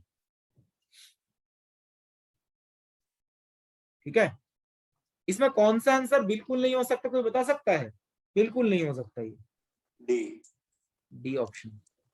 बस आप चेक करके देखो -1/2 to +1/2 इस इंटरवल में ये इवन फंक्शन है। ग्राफ जो है वो 0 के अबाउट सिमेट्रिक है। तो इवन फंक्शन है तो कौन सा कोएफिशिएंट 0 होगा? साइन वाले जो टर्म्स हैं उनका कोएफिशिएंट 0 आएगा। तो ऑप्शन जो डी है वो तो बिल्कुल नहीं हो सकता। बाकी में से कुछ होगा वो कैलकुलेट करके देखिए। Option B sir. ठीक,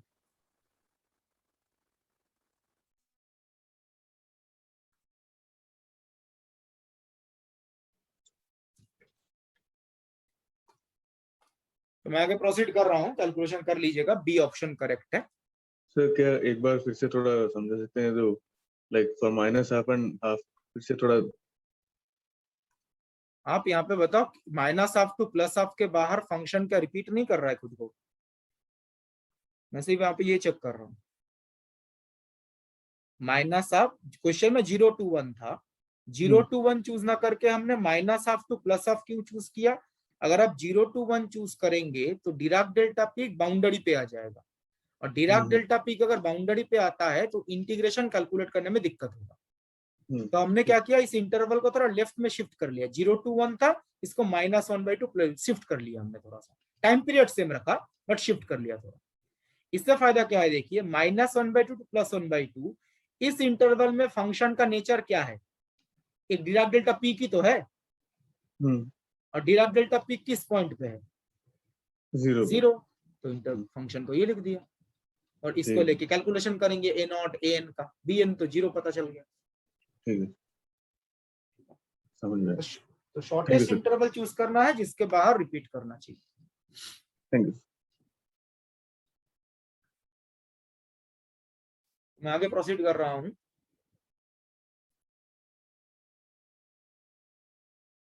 ये क्वेश्चन है लैपलास ट्रांसफॉर्म का, ऑल्दो क्वेश्चन में क्या पे लिखा नहीं है, टीएफआर का है, TFR 2016।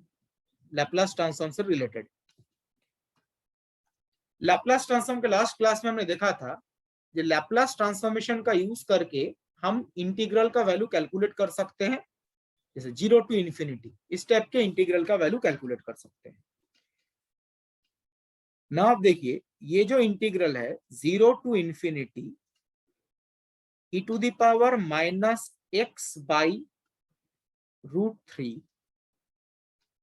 Minus e⁻x by √2 upon x, ये इंटीग्रेंड है। इसका इंटीग्रेशन 0 टू इंफिनिटी कैलकुलेट करना है। और जो लैप्लास ट्रांसफॉर्म है, लैप्लास ट्रांसफॉर्म में इंटीग्रेशन क्या फॉर्मेट होता है, 0 to infinity fx e⁻−sx dx। अब आप ये कंपेयर करके बताइए fx क्या चूज करेंगे और e⁻−sx क्या चूज करेंगे। आप x 1 कर देंगे। fx 1 1 by x 1 upon x 1 by x और e⁻−sx तो दो अलग अलग हो जाएगा, उसमें एक में 1 by x हो जाएगा। 1 बाई नहीं, अगर आप fx जस्ट इसको कंपेयर करें, आप कुछ लोग बोल रहे हैं fx को 1 बाई x करेंगे, तो fx का 1 बाई x का लाप्लास ट्रांसफॉर्म क्या होगा, 1 बाई x का अगर आपने fx को सपोज आपने fx को माना 1 बाई x और e टू दी पावर मतलब s के दो वैल्यूज होंगे आपके हिसाब से, मतलब दो अलग अलग इंटीग्रल्स हैं। सपोज आपने fx को 1 अपॉन x अज्यूम किया,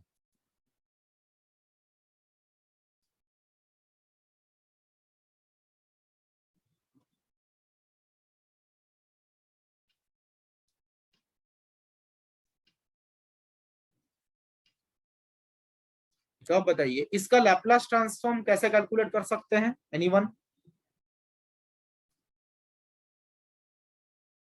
पहले 1 का कर लेंगे, 1 का करके डिवाइड x कर देंगे। तो 1 का लैप्लास ट्रांसफॉर्म होता है 1 अपॉन s, बिल्कुल सही। अगर आप x से डिवाइड करोगे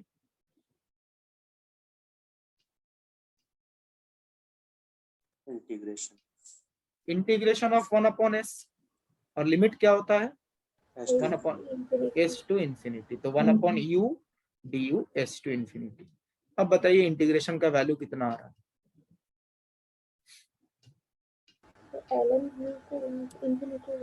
ln इंफिनिटी होता है, फाइनाइट आ रहा है ये, नहीं सर, कैलकुलेट कैसे करेंगे, ये तो इनफाइनाइट आ गया। 1 अपॉन u जो है इसका इंटीग्रेशन आएगा log u, फिर इंफिनिटी रिप्लेस करेंगे log इंफिनिटी, इंफिनिटी होता है, ये तो फाइनाइट ही नहीं आया, कैलकुलेट कैसे करेंगे।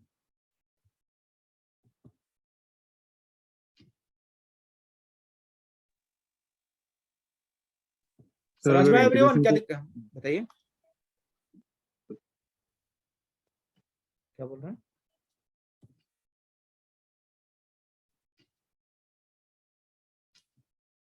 आपका वॉइस आ नहीं रहा है जो भी आप बोल रहे थे। सर अगर इंटीग्रेशन को ब्रेक कर ले, लाइक s टू 0 एक लिमिट और 0 टू इंफिनिटी एक लिमिट, और u को इवन या ऑड फंक्शन देख के उसका वैल्यू निकाल सकते हैं क्या? उससे आसान तरीका है, उससे आसान तरीका है,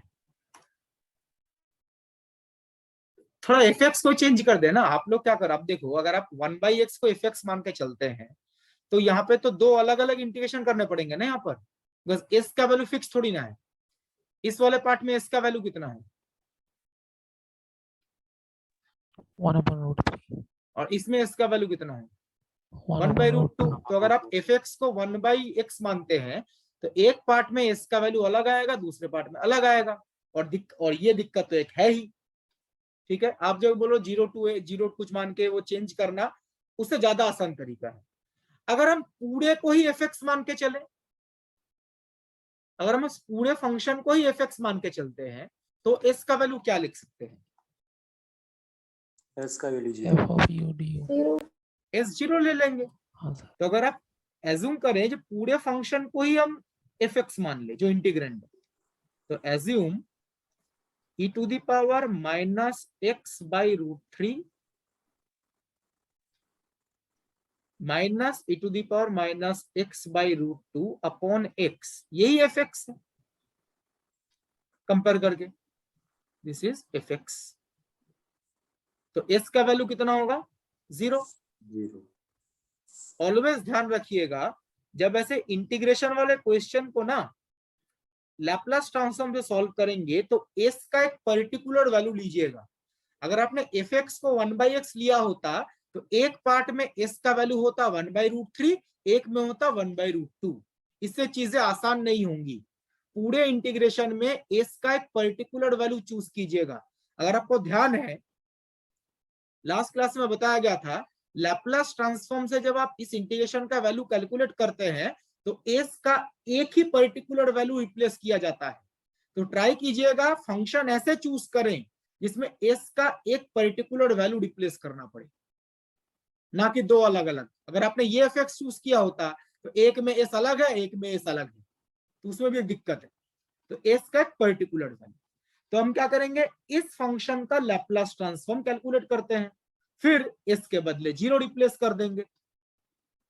ठीक है, तो इसका लैप्लास ट्रांसफॉर्म कैसे कैलकुलेट करना है, ऐसा क्वेश्चन डीपीपी शीट में भी है।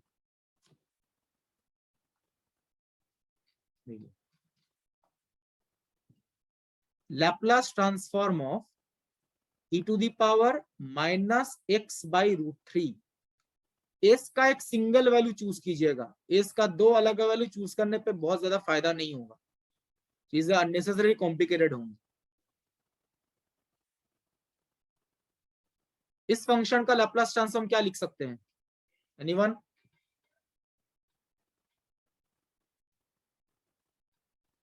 वन अपॉन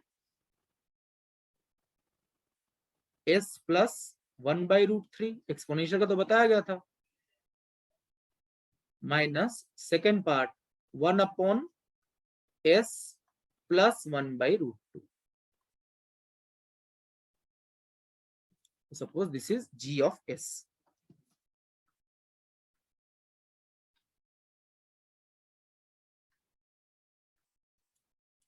नाउ डिवाइड में x है तो इंटीग्रेशन करना पड़ेगा, तो Laplace transform of e to the power minus x by root three minus e to the power minus x by root two, two था ना पहले, रूट थ्री पहले रूट टू बाद अपॉन एक्स। तो F x upon x format में है तो g of s का इंटीग्रेशन होगा, तो g ऑफ u का इंटीग्रेशन s टू इंफिनिटी। आपको लगेगा इसमें भी तो लॉग आएगा, बट इसमें दो लॉग आएंगे, log A minus log B, तो वहां पे एक रेशियो के फॉर्म में चला आएगा, तो वहां पे हम इंफिनिटी पे लिमिटिंग वैल्यू कैलकुलेट कर सकते हैं। लॉग इसमें भी आएगा, but log A minus log B,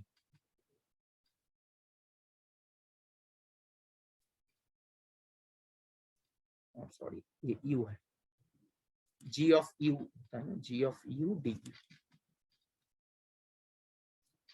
तो इंटीग्रेशन करेंगे तो ये आ जाएगा, देखिए लॉग ऊपर आएगा u प्लस 1/√3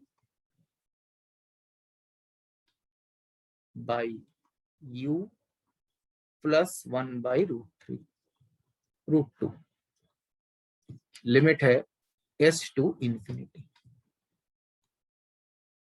तो इंफिनिटी पे इसका लिमिटिंग वैल्यू कैलकुलेट कीजिए, 0 आ जाएगा। ठीक है, इन लिमिटिंग वैल्यू कैसे कैलकुलेट करना है, पहले मैंने एक बार पिछले क्लास में भी एक क्वेश्चन में देखा था।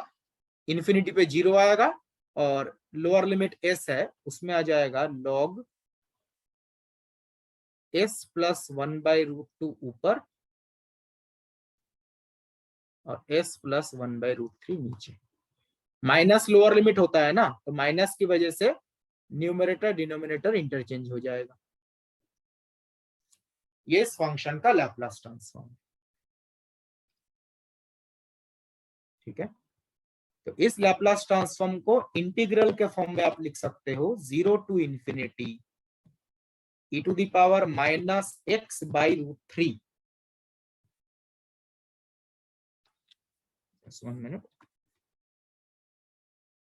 x by √3 minus e to the power minus x by √2 upon x। ये तो फंक्शन है, साथ में होता है kernel of Laplace transform e to the power minus sx dx। तो लैप्लास ट्रांसफॉर्म को इंटीग्रल के फॉर्म में ऐसे भी लिख सकते हैं, और इस इंटीग्रेशन का वैल्यू आया है जो राइट हैंड साइड में हमने कैलकुलेट किया, log s प्लस 1 बाई √2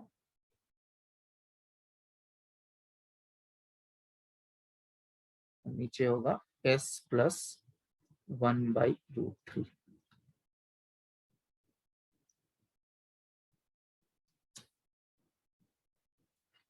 ठीक है, नाउ जस्ट क्या करना है, s के बदले 0 रिप्लेस करना है। इससे हमें क्या होगा, जिस इंटीग्रेशन का वैल्यू पूछा गया है वो पता चल जाएगा।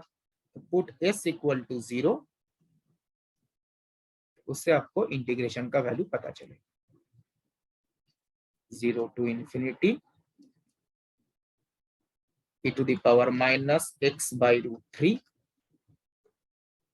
Minus e to the power minus x by √2 upon x dx। इस इंटीग्रेशन का वैल्यू पूछा गया था, राइट हैंड साइड में भी s के बदले 0 रिप्लेस कर देते हैं। ये बेसिकली आएगा 1/2 log 3/2।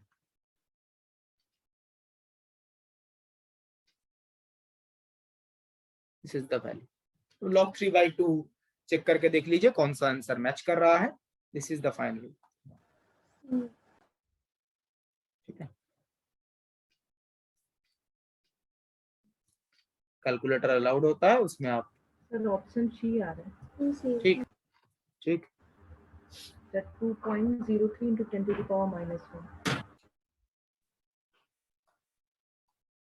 इस तरीके से आप लैप्लास ट्रांसफॉर्म का यूज करके गिवन इंटीग्रल का वैल्यू कैलकुलेट कर सकते हैं।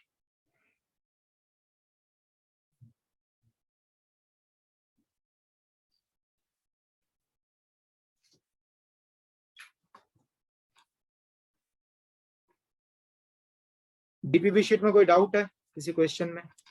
Yes sir. बताइए सर डीपीपी 12 में question number 8। DPP just 1 second.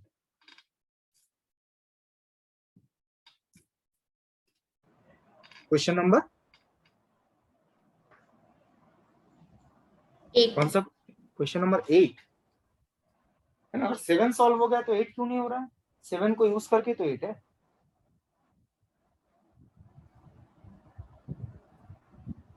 बता रहे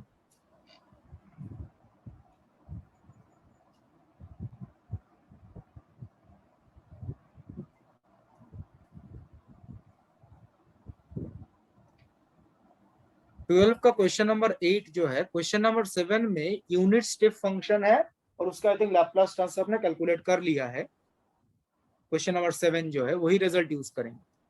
Laplace transform of unit step function, और सफिक्स में a होने का मतलब है जो स्टेप है वो x इक्वल टू a पे है। तो इसका लैप्लास ट्रांसफॉर्म क्या आया है? 1/s e to the power minus as। ये 7th क्वेश्चन है, ये सॉल्व हो गया ना? यस ठीक है, सर। ना आप देखिए जो क्वेश्चन नंबर 8 है उसमें जो फंक्शन है उसका अगर आप term by term Laplace transform calculate करें, f ऑफ t इसका लैप्लास ट्रांसफॉर्म तो क्या है, k कांस्टेंट बाहर लिख देते हैं। पहला टर्म है u नॉट का मतलब a का वैल्यू कितना है, स्मॉल a का वैल्यू,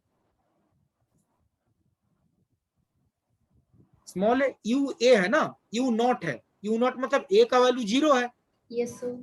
तो a के बदले 0, ये लैप्लास ट्रांसफॉर्म पता है ना क्वेश्चन नंबर 7 से।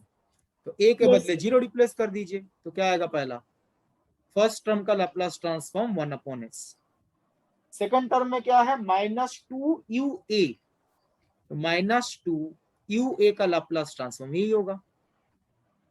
तो क्वेश्चन नंबर 7 में कैलकुलेट किया, जस्ट आपको A के वैल्यूज रिप्लेस करने हैं।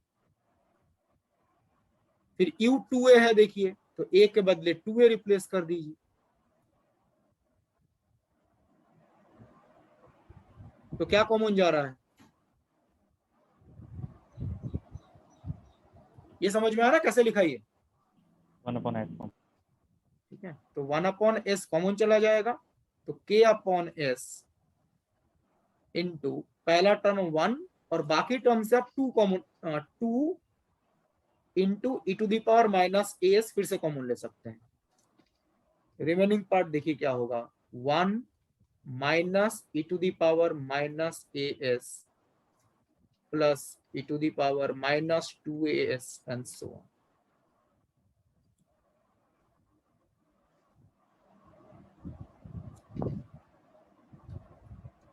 ठीक है, अब बताइए ये कौन सा सीरीज है? ये जो सीरीज आया, क्या सीरीज है ये? Infinite GP series.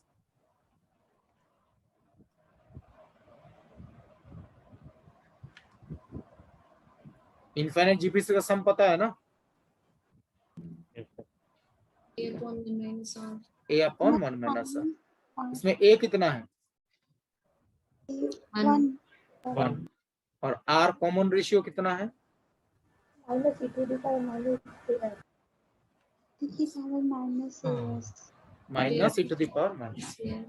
ना इसका सम कैलकुलेट कर सकते हैं? यस सर, ठीक है, इसके बाद आ जाएगा आंसर, नहीं आएगा? देखिए हो जाएगा सर। ये 7th का रिजल्ट कैसे यूज किया, क्लियर है ना ये पार्ट? ये सर ये इतना हो गया था, बस आगे ही नहीं हुआ। हाँ सर 6 का क्वेश्चन बताओ।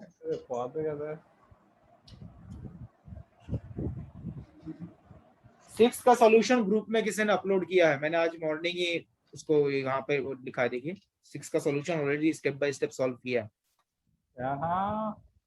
सर आप बता दो, नहीं है ऐसा। इसमें बेसल फंक्शन का एक्सप्रेशन यूज करना है जस्ट, वो आपको पता है। मे बी डिफरेंशियल इक्वेशन आपने पढ़ा है? No sir. हाँ, तो वो बेसल फंक्शन का जो एक्सप्रेशन है वो याद रखना है, वो डिफरेंशियल इक्वेशन में होगा। ठीक है, उसके बाद तो टर्म बाय टर्म कैलकुलेशन किया है just. Okay, thank you. 1 - Bessel function का एक्सप्रेशन याद ही रखना पड़ेगा, वो क्वेश्चन में गिवन नहीं होगा।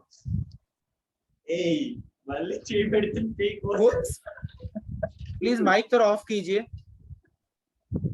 Hello sir. हाँ बताइए। फंक्शन में सर sin x/x या sin t/t से करें तो सर कॉट में आना चाहिए, बट सर आंसर आपने थोड़ा अलग दिया है। बेसल फंक्शन में sin t/t कहाँ से आ गया? सर j0 की वैल्यू देंगे तो सर sin t/t तो लिखेंगे सर हम।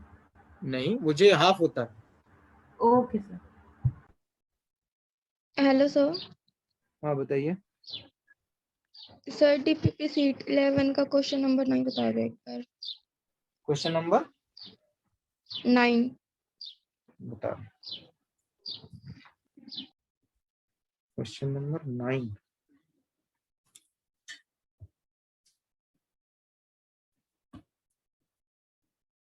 एक किसी ने 7 भी पूछा है। 7 का जस्ट 1 मिनट।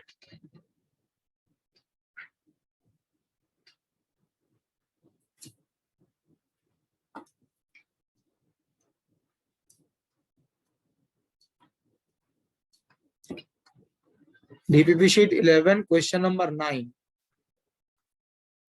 8 और 9 सेम इंफॉर्मेशन है बेसिकली। आई थिंक एक डिराक डेल्टा फंक्शन है, उस नहीं डिराक डेल्टा नहीं, एक्सपोनेंशियली डिकेइंग फंक्शन है, उसका मॉडुलस एंड फेस का वेरिएशन है। तो एक तो आप पहले जी ओमेगा कैलकुलेट कर लीजिए। क्वेश्चन में जो एफ ऑफ टी है वो फंक्शन में देते पता चल रहा है एक्सपोनेंशियली डिकेइंग फंक्शन है, तो e⁻−α_t ये पॉजिटिव टी के लिए है और नेगेटिव टी के लिए 0।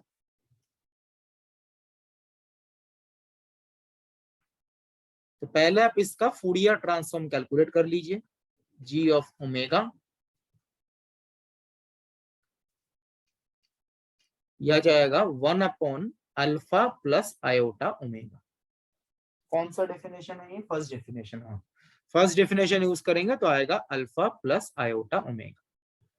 अब आप देखिए ये कॉम्प्लेक्स नंबर है ना, कॉम्प्लेक्स फंक्शन है ना, तो कॉम्प्लेक्स sir. फंक्शन में मॉडुलस इस तरह कैलकुलेट कर सकते हैं। तो अल्फा प्लस आयोटा ओमेगा, इसका मॉडुलस क्या होगा? Alpha square plus omega square. Yes और जो फेज वाला या आर्गुमेंट वाला पार्ट है उसको हम e टू द पावर में लिखते हैं, तो e to Yes, the sir. Power iota theta कितना है यहाँ पर?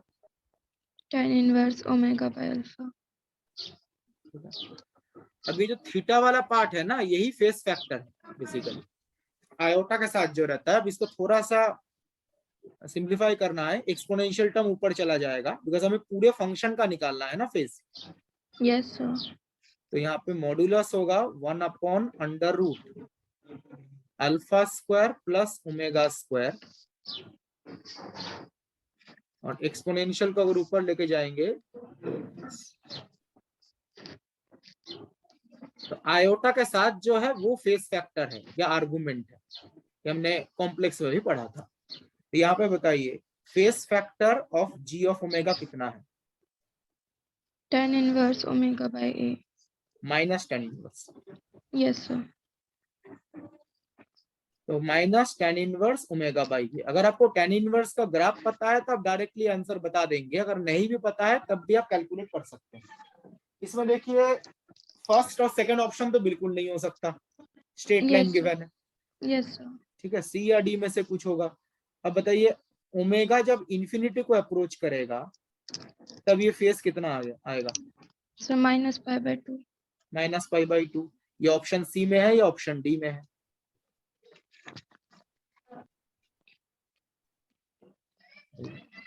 इन्फिनिटी, ओमेगा इन्फिनिटी पे माइनस पाई बाई 2 फेस बनेगा।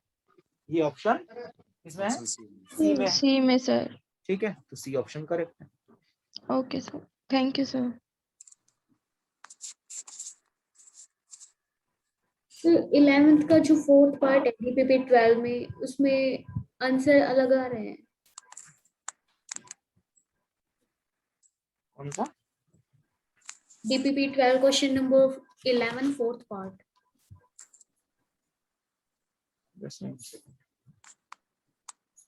क्वेश्चन नंबर 7 किसी ने पूछा था, 7 का आंसर है आपके पास किसी के पास?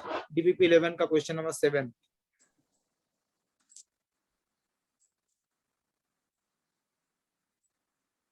चलिए 12 पूरा कैलकुलेट करना तो भी मुश्किल।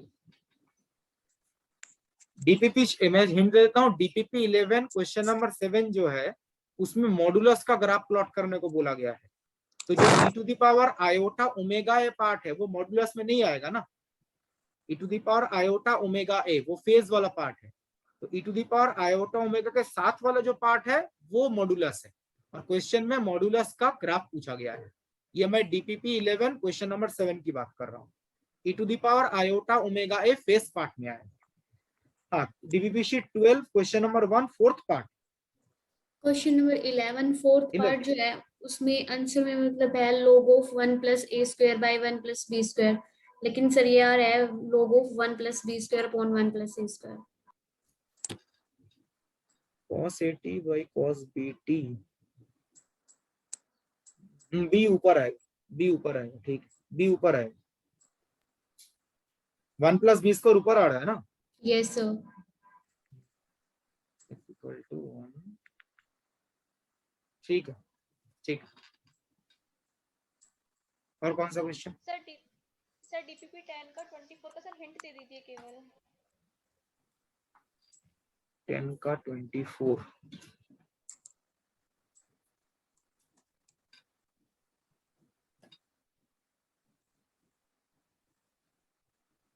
24 ना, इसमें पर्सिवल्स फॉर्मूला क्लास में कराया था, देखिए पर्सिवल्स फॉर्मूला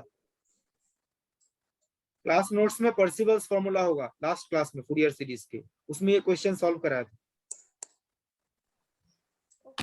नोट्स में देख लीजिए, मिल जाएगा।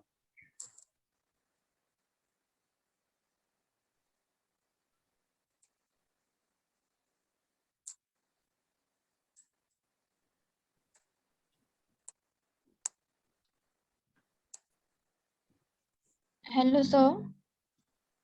हाँ बताइए। सर डीपीपी सीट 10 में क्वेश्चन नंबर जो 15 है उसमें सर आंसर मतलब कि साइन टर्म्स के साथ हमारा वो कांस्टेंट टर्म भी आएगी क्या? नहीं नहीं बिल्कुल नहीं, सी ऑप्शन होगा इसका, sine terms only. Yes sir. Slide 7 show कर दीजिए।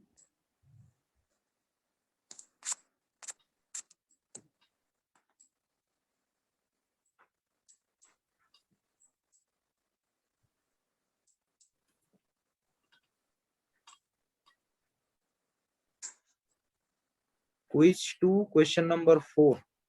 सर स्लाइड 6 और शो कर दीजिए। 6 में कुछ नहीं था, 6 में कुछ नहीं।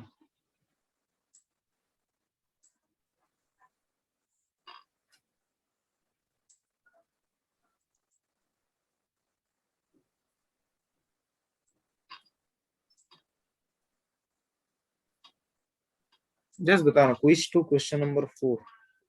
Let me open the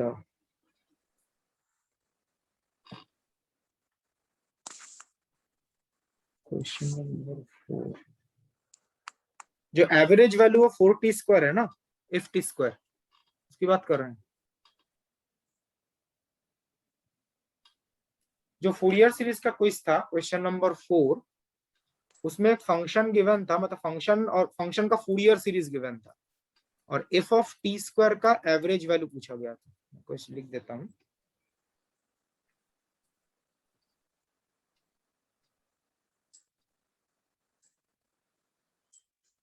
quiz 2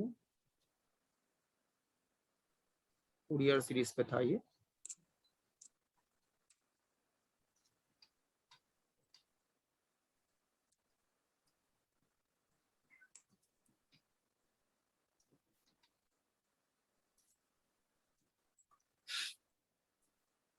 function का फूरियर सीरीज गिवन है, f of t equal to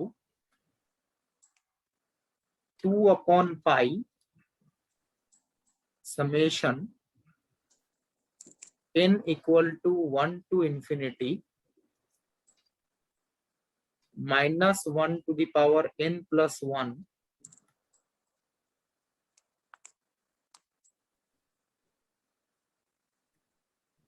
upon n sin n pi t। और क्वेश्चन में इंटरवल भी गिवन है, -1 to +1, इस इंटरवल के बाहर रिपीट कर रहा है। तो this is the Fourier series expansion of the function in the interval -1 to +1। और एफ ऑफ t² का एवरेज वैल्यू जो है वो पूछा गया है। ओके, तो average value of F of t whole square. Average value कैसे कैलकुलेट करेंगे? पीरियोडिक फंक्शन है, a to b इंटरवल है, इसका फॉर्मूला होता है 1/b - a integration a to b f of t whole square dt। This is the formula for the average। अब यहां पे बताइए, ये जो इंटीग्रेशन है b माइनस ए तो क्वेश्चन में गिवन है, b माइनस ए कितना है 2 यूनिट्स। ये जो क्वेश्चन में गिवन है सॉरी इंटीग्रेशन, ये आप किस फॉर्मूले से कैलकुलेट कर सकते हो? पर्सिवल्स आइडेंटिटी जो है, तो पर्सिवल्स आइडेंटिटी यूज कीजिए और उससे ये इंटीग्रेशन कैलकुलेट करके रिप्लेस कर दीजिए। वहां से आपको f of t whole square का एवरेज वैल्यू पता चल जाएगा। और पर्सिवल्स फॉर्मूले में जो a not a n b n आता है वो यहां से पता चलेगा। जैसे इसमें ए नॉट और ए एन तो 0 है, सिर्फ साइन टर्म है, तो ए नॉट भी 0 है, ए एन भी 0 है, बी एन नॉन 0 है। तो पर्सिवल्स फॉर्मूला यूज कीजिए, उसमें बी एन का वैल्यू रिप्लेस कीजिए, ए नॉट ए एन तो 0 है, वहां से आपको ये एवरेज वैल्यू पता चल जाएगा। इंपॉर्टेंट पार्ट है, ये ध्यान रखना, ये b माइनस ए भी डिवाइड में आएगा।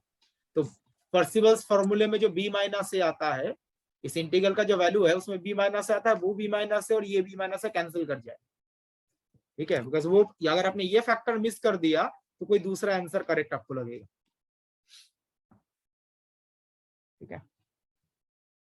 आई थिंक इसके बाद तो कैलकुलेट कर लेंगे।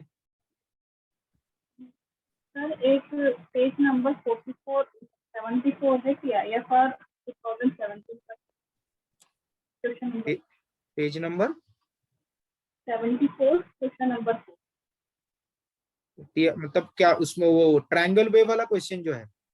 Yes sir, thank you. क्या दिक्कत है उसमें? आंसर मैच ही नहीं कर रहा है यस सर, मैच नहीं करता, उसमें। मतलब ऑप्शन बी और सी में से करेक्ट होगा पर ऑप्शन करेक्टली मैच नहीं करता। उसमें ऑल ऑप्शंस आर रॉन्ग, उसमें फ्रीक्वेंसी गलत दिया हुआ है। जो ऑप्शंस है उसमें टर्म्स का फ्रीक्वेंसी गलत दिया हुआ है। Okay sir. ठीक है, वो गलत, वो ओरिजिनल क्वेश्चन में ही गलत था।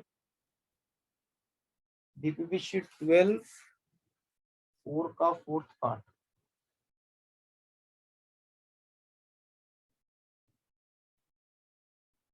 फोर का 4th पार्ट, ये तो पीरियोडिक फंक्शन है।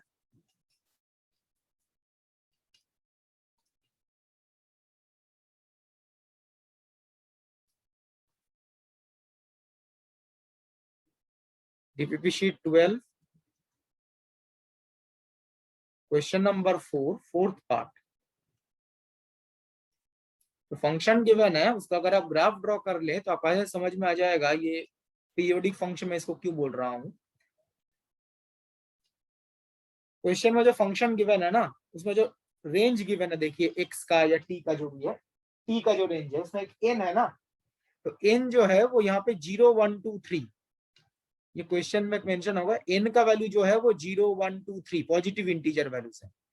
तो बताइए n इक्वल टू 0 जब आप लिखेंगे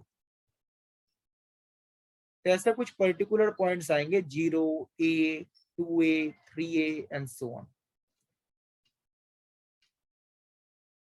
0 a 2a 3a 4a। Just आप n के बदले 0 रिप्लेस करो, आपको इस इंटरवल में वैल्यू मिल जाएगा। n के बदले 0 रिप्लेस करो, n के बदले 1 रिप्लेस करो, आपको इस इंटरवल में वैल्यू मिल जाएगा। ऐसे चलता रहेगा। तो n यहाँ पे पॉजिटिव इंटीजर है इंक्लूडिंग 0। तो n इक्वल टू 0 अगर आप रिप्लेस करेंगे ना, तब देखेंगे 0 टू a के लिए फंक्शन का वैल्यू 0 है, a टू 2a के लिए फंक्शन का वैल्यू 1 है, 2a टू 3a के लिए 0 फिर 1, ऐसे चलता रहेगा। It is periodic function.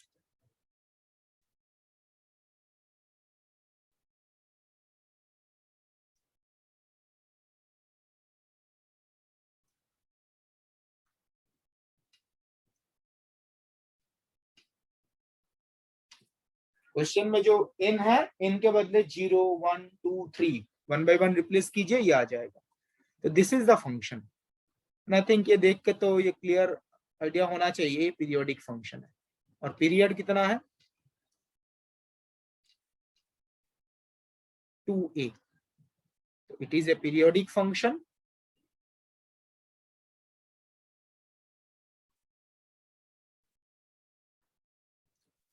With period 2a।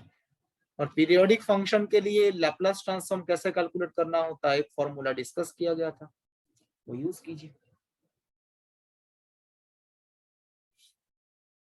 ठीक है, any other question?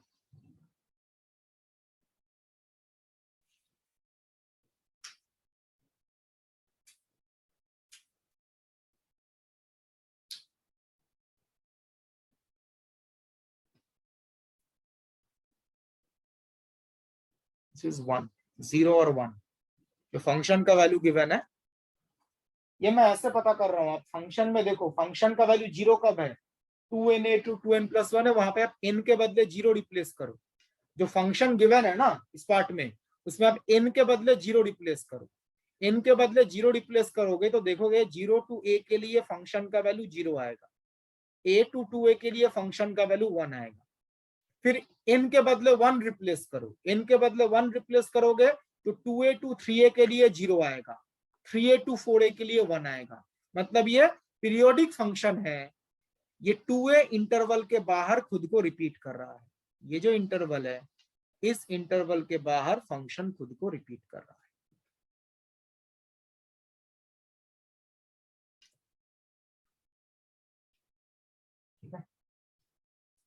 So this is the time period.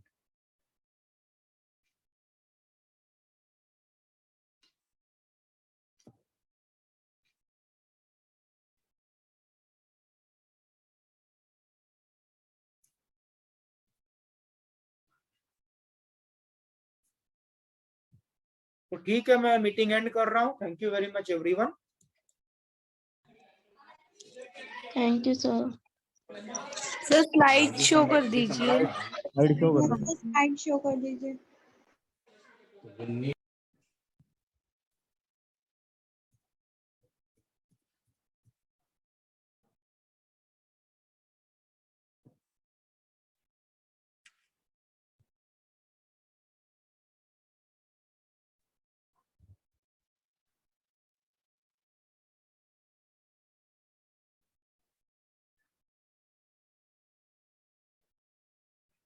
Sir 5 से स्टार्ट है क्या? नहीं, 2 से स्टार्ट है, बीच में 1-2 गैप है. सर वो छूट गया मेरा, फिर से कर दीजिए सर. हमको लगा 1 से करेंगे. 1 से तो किया था.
ठीक है, मैं मीटिंग एंड कर रहा हूँ. Thank you very much. Thank you sir.